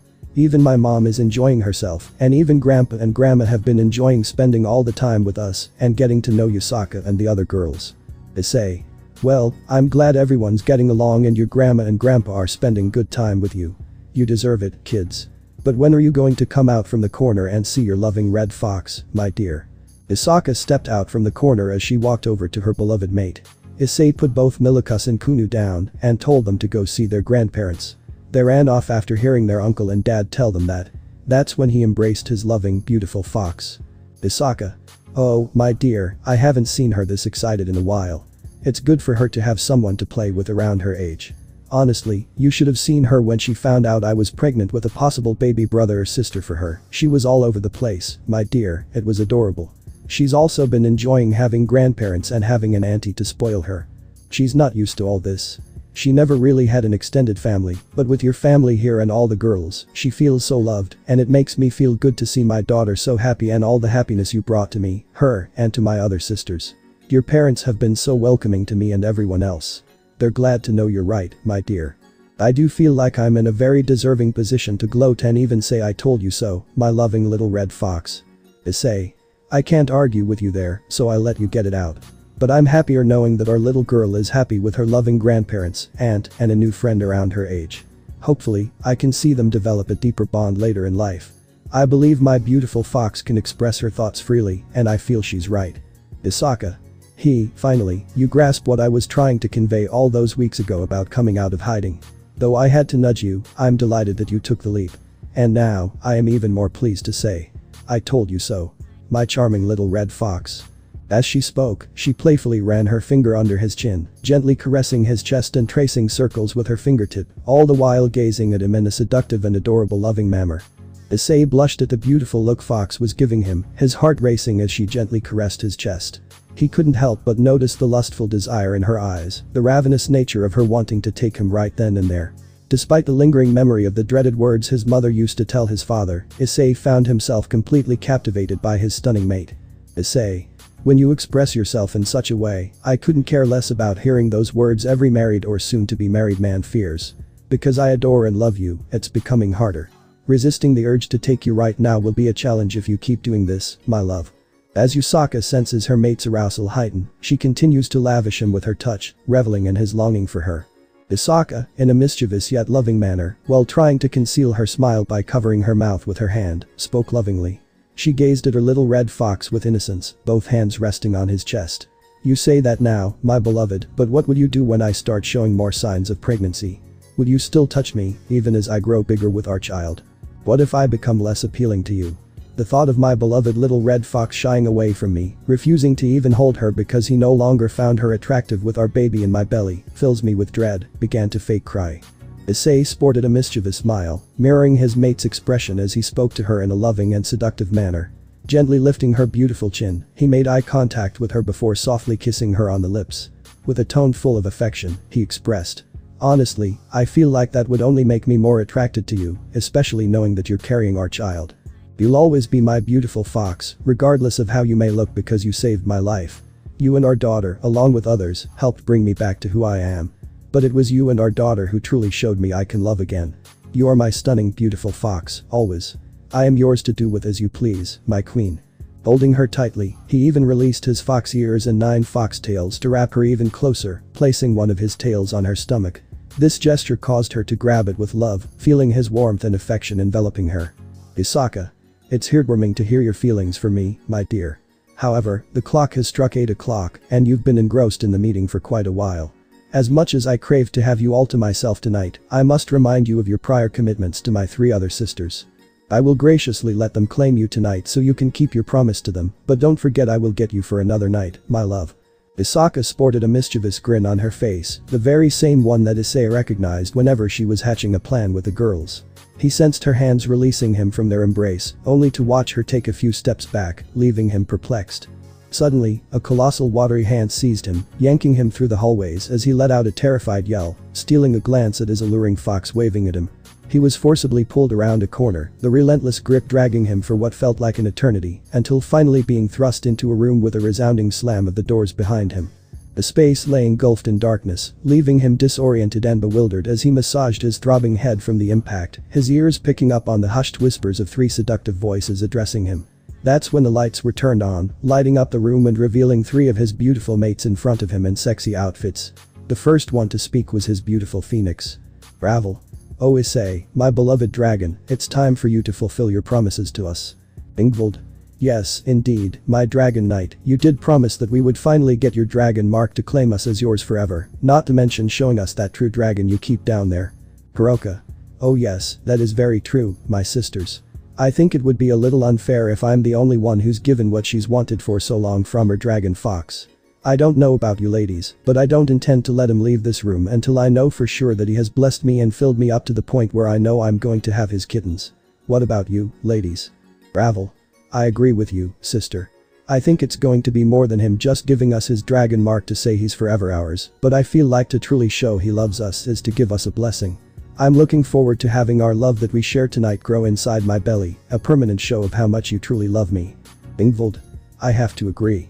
I may want the dragon mark, but I definitely want to share a deeper connection. And what's the deepest connection you can make with somebody other than creating life with them?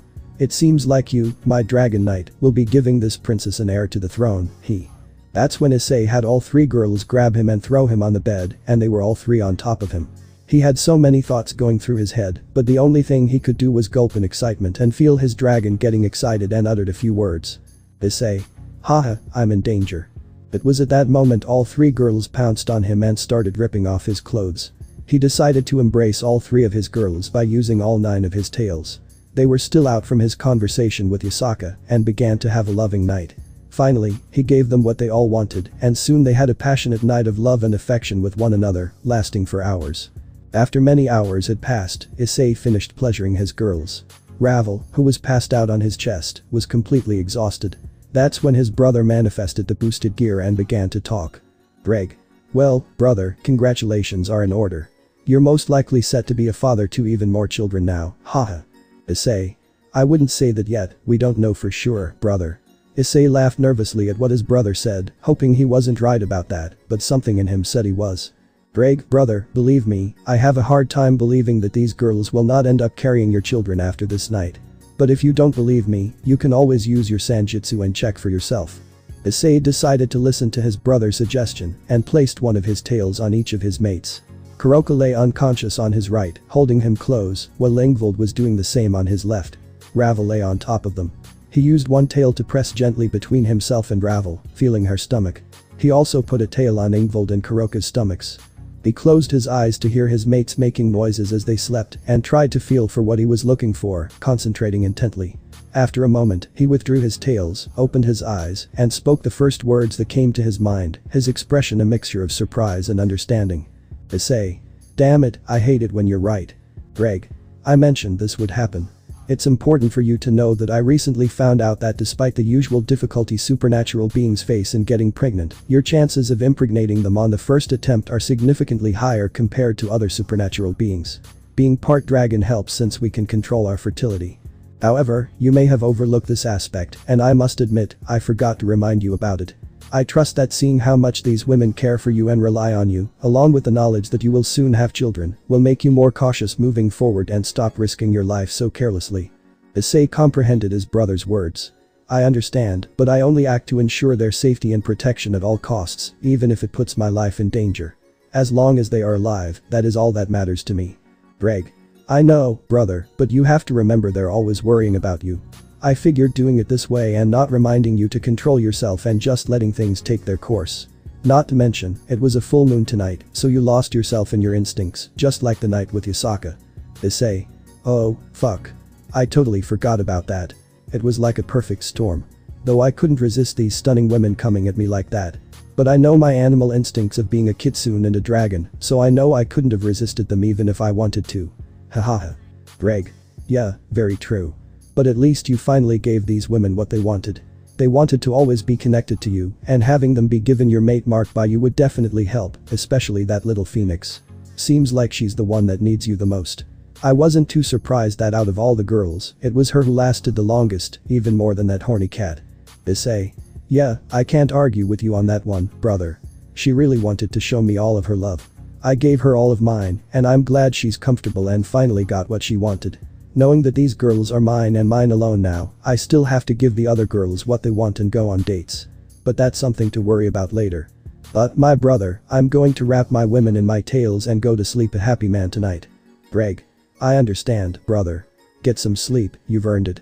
Cherish these girls and protect them because they are now carrying your children as well. I'll talk to you tomorrow. Good night, brother. After that, Drake dematerialized the boosted gear. After that, Issei wrapped all his girls in his 9 foxtails, bringing them closer. They all smiled and cuddled closer to him as he closed his eyes, knowing he had given them what he promised, and they felt as much love from him as he did from them. As he closed his eyes and fell asleep, the dreams began. Scene change. Issei dream. Issei was trapped in a terrifying nightmare, surrounded by a burning village, echoing with the agonizing screams of those in need. The eerie glow of the moon illuminated the scene, the clash of swords and battle cries of warriors pierced the air, their lifeless bodies scattered around him. Men, women, and children alike, bleeding profusely. Issei. Where am I? Brother, are you here? Issei cried out in confusion, his voice trembling with fear. As he looked around, he noticed the dead bodies starting to move, eerily crawling towards him. What the hell, get off me. Issei tried to use his powers, attempting to summon his boosted gear or connect with his brother, only to realize that nothing was working. Suddenly, Issei felt himself sinking into a pool of black sludge, the lifeless bodies pulling him down with them, their cries for help ringing in his ears. Cursed souls. Help us, free us from our torment, free us, end our pain. Save us, free us from our torment. You're the only one that can. Only Haidu can end the curse. You must help us, it's your duty. We need you, give us peace. Save us all. Issei found himself being swallowed by the ground, the dead bodies swarming over him, their voices echoing in his mind until he was consumed, a scream trapped in his throat. When he awoke, he was in a dark forest, the cries of cursed souls still haunting him. Moving through the eerie landscape, he stumbled upon a sprawling abandoned village shrouded in a sinister black miasma. At the heart of the village, an ancient Japanese-style castle stood in decay, the miasma thickening around it, a sense of dread growing. Suddenly, the castle stirred to life, pulsations emanating from its depths, accompanied by the ominous sounds of drums, ceremonial bells, and gongs. The pulsation spread through the village, culminating in a chilling inhuman scream that pierced the air. Issei, overwhelmed by the cacophony, covered his ears in a futile attempt to block out the deafening noise. The darkness seemed to close in around him, suffocating and oppressive. Please help me, I need you to save them. Only a Haidu can't save us, please save him. Issei. Save you from what? Tell me how I can help you. And save who? That's when Issei saw the figure of a phantom charging towards him, sword raised to strike. He put his hands up to block, and right before the blade hit him, he woke up and sat up. He was sweating and breathing heavily from the nightmare he had just had. He ran one of his hands through his hair as he looked around the room, and that's when he noticed he was in bed with 3 of his mates. Ravel, Kuroka, and Ingvald. He noticed they were all holding him tightly, realizing that's how he remembered embracing them, and how they were all being embraced by his 9 tails, keeping them close and cuddling with them, before he passed out from a night of love and passion with them, because he had finally given them what they wanted. He smiled, wondering what time it was, but that's when he was completely overwhelmed by a cold chill that swept through the room, and soon he started hearing what could be bells running through the hallway. He then saw the sliding door to his room open up and he saw a white figure run by. That's when the boosted gear manifested and he heard his brother speaking to him. Greg. Brother, I have a terrible feeling about this. Firstly, that nightmare wasn't just an ordinary one, it felt like visions being forced into your mind by an unknown entity. Then we witnessed what can only be described as a ghostly figure running past your room. I hate to say it, but I don't think we should investigate. However, I also don't feel like going back to sleep is an option. I doubt it's going to let you ignore its presence. Issei. Yeah, I'm definitely not going back to sleep after that hellish nightmare. And just my luck, my castle's haunted. As much as I'd love to agree with you, brother, I'd rather not dismiss what I saw as just my eyes playing tricks on me. It could actually be an intruder, so I'd rather investigate and not risk the lives of my loved ones, just in case it was actually somebody that could pose a threat if they managed to slip past our security and defenses. But considering the possibilities, could it be a ghost? In a rock-paper-scissors scenario, does a dragon beat a ghost? Greg. Fair enough, but brother, be careful. To be honest with you, I was once a spirit in a gear. Now, I'm connected to your soul. But, if I had to be honest, I feel like we could take on a ghost, haha. Issei. I'm just glad to see that some of my sense of humor has rubbed off on you, brother. I guess I'm going to have to find out one way or another, so you might as well go investigate, even though I don't want to. Issei managed to get out of bed without disturbing his mates. He popped his head out of the doorway and looked down the right side of the hallway, but saw nothing. Then, when he looked over to the left, he saw a white fox with yellow-red eyes looking at him in the moonlight shining through one of the windows. This sent a shiver down his spine. The fox began to walk down the side of the hallway corridors, as if trying to lead him somewhere. Greg. Brother, I hate to say it, but it seems like that thing wants you to follow it. Issei. Yeah, I agree. I really don't want to because this goes against the first rule of a horror movie. The thing is, this is my castle, and I'm not about to just let it go. I sense that whatever is going on, I won't be able to just brush it off, so I might as well check it out, and like hell, I'm going to be kicked out of my castle by some ghost fox. Issei strolled along the hallway corridors where he had glimpsed the white fox earlier. Even though he hadn't laid eyes on it yet, he kept his gaze peeled for any sign of it. A sense of being watched lingered with him, sending shivers down his spine. Little did he know, his nighttime wanderings had not gone unnoticed. An echo, awake and seeking solace in the moon's gentle glow, had spotted Issei traversing the castle grounds. Something felt off to her, prompting her to shadow him discreetly from a safe distance. An echo. Issei. Issei. Brother, I don't know what it is, but I feel like I can't sense anything right now. It's like my powers themselves are being suppressed somehow. It's not just me, right? Greg. No, brother. Something is definitely affecting you, preventing you from using any of your powers, and suppressing your senses. I don't like this. Issei. I don't like this either, brother. Issei heard singing echoing through the hallways. As he looked around, he saw nobody there. Despite this, he continued heading towards the source of the voice. An echo observed Issei and realized that he hadn't sensed her presence yet. Upon closer inspection, she noticed a white mist surrounding him. Suddenly, she saw him dart towards something and immediately tried calling out to him. An echo. Issei, wait, stop, she began chasing after him. Scene change. Yusaka room. Yusaka was in her own room, cuddled up with her daughter when she suddenly awoken by a very familiar voice singing, which caused her to wake up. Yusaka whispers to herself. That voice, it couldn't be. No, she was poisoned and has been dead for so many years. But that's the unmistakable voice of my mother. She slipped out of bed, careful not to disturb her sleeping daughter, and quietly opened the sliding door to her room. The voice beckoning her seemed unmistakably familiar, yet she couldn't fathom how it could be her mother. Intrigued, she ventured towards the origin of the sound. Meanwhile, Issei had ventured outside the castle to the backyard, only to find the voice abruptly ceasing as he conversed with his companion. In the castle's backyard, Issei stood perplexed, scratching his head in bewilderment at the sudden disappearance of the singing voice. Despite being certain that the sound had emanated from the spot, it now seemed to have vanished without a trace. Issei muttered to himself. I could have sworn it was coming from here. Greg. Brother, behind you. As Issei turned around to see what his brother was warning him about, a ghostly figure suddenly appeared before him. It was a beautiful kitsune with golden hair reminiscent of Yusaka, eyes that mirrored hers, but with red circles around them, golden ears, and tails that shimmered in gold with hints of white. The sight sent a chill down Issei's spine, filling him with a mix of fear and dread. Before he could utter a word, the ghost grabbed his face and abruptly kissed him. He attempted to escape its grasp, but his eyes became lifeless, and his body turned limp. It was at that moment that Kaneko finally arrived, witnessing the eerie scene unfold before her. Instantly realizing that a ghost was causing harm to Issei, she could only let out a chilling scream as she ran away to get help. Kaneko. Issei. As Kaneko fled in terror, desperately seeking someone to aid her, she collided with Yasaka. The fear in Kaneko's eyes was unmistakable, prompting Yasaka to inquire about the cause. In a panicked and frantic manner, Kaneko relayed every detail of what she had seen. Yasaka's response was immediate and urgent. What? Lead me to the exact spot where you witnessed this, right now. As they made their way outside to the spot where Kaneko witnessed the ghost attacking Issei, both of them scanned the area frantically, hoping to find him. It was then that Kaneko spotted him. Kaneko.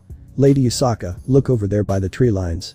As Yasaka looked over, she was stunned to see somebody she could never mistake. Her own mother was somehow holding the man she loved. He looked like he was in a hypnotic trance, his eyes looking lifeless and his body appearing limp. They were both covered by white foggy mist. As soon as she began to wrap her tails around Issei, she began to go backwards into the forest and slowly fade away, while Yasaka screamed at the top of her lungs. Yasaka. Nuo. Issei. 1. Yasaka crumpled to the ground, her sobs muffled by her hands covering her eyes. In disbelief, she watched as her mother, seemingly risen from the dead, vanished into the night with her beloved little red fox. A piercing scream escaped Yasaka's lips, shattering the stillness of the castle grounds and rousing the sleeping residents from their slumber. Amidst the chaos, Kaneko rushed to Yasaka's side, offering her a comforting embrace as they both turned to witness the eerie sight of the ghostly figure disappearing into the misty white fog, carrying Issei with it. The realization dawned on Yasaka that Issei had been taken away, lost in the ethereal haze that now blanketed the forest. With a heavy heart, she knew the news would devastate everyone. Uri gazed at the scene above the castle, observing every unfolding event. So, the moment has arrived. It's beckoning you, my dear young master. Even Lady Yukiya's spirit seems aware of the task at hand. I trust you are ready. The time has come for you to confront your family's history and pave the way for a fresh future, for only you possess the ability to do so. Free the souls trapped by the curse that was put upon your family's land, she murmured to herself. Then, she was engulfed in emerald flames as she disappeared in an instant, fading away and leaving only the moonlight shining over the castle. That's it guys. Thanks for watching and supporting us. See you in the next part.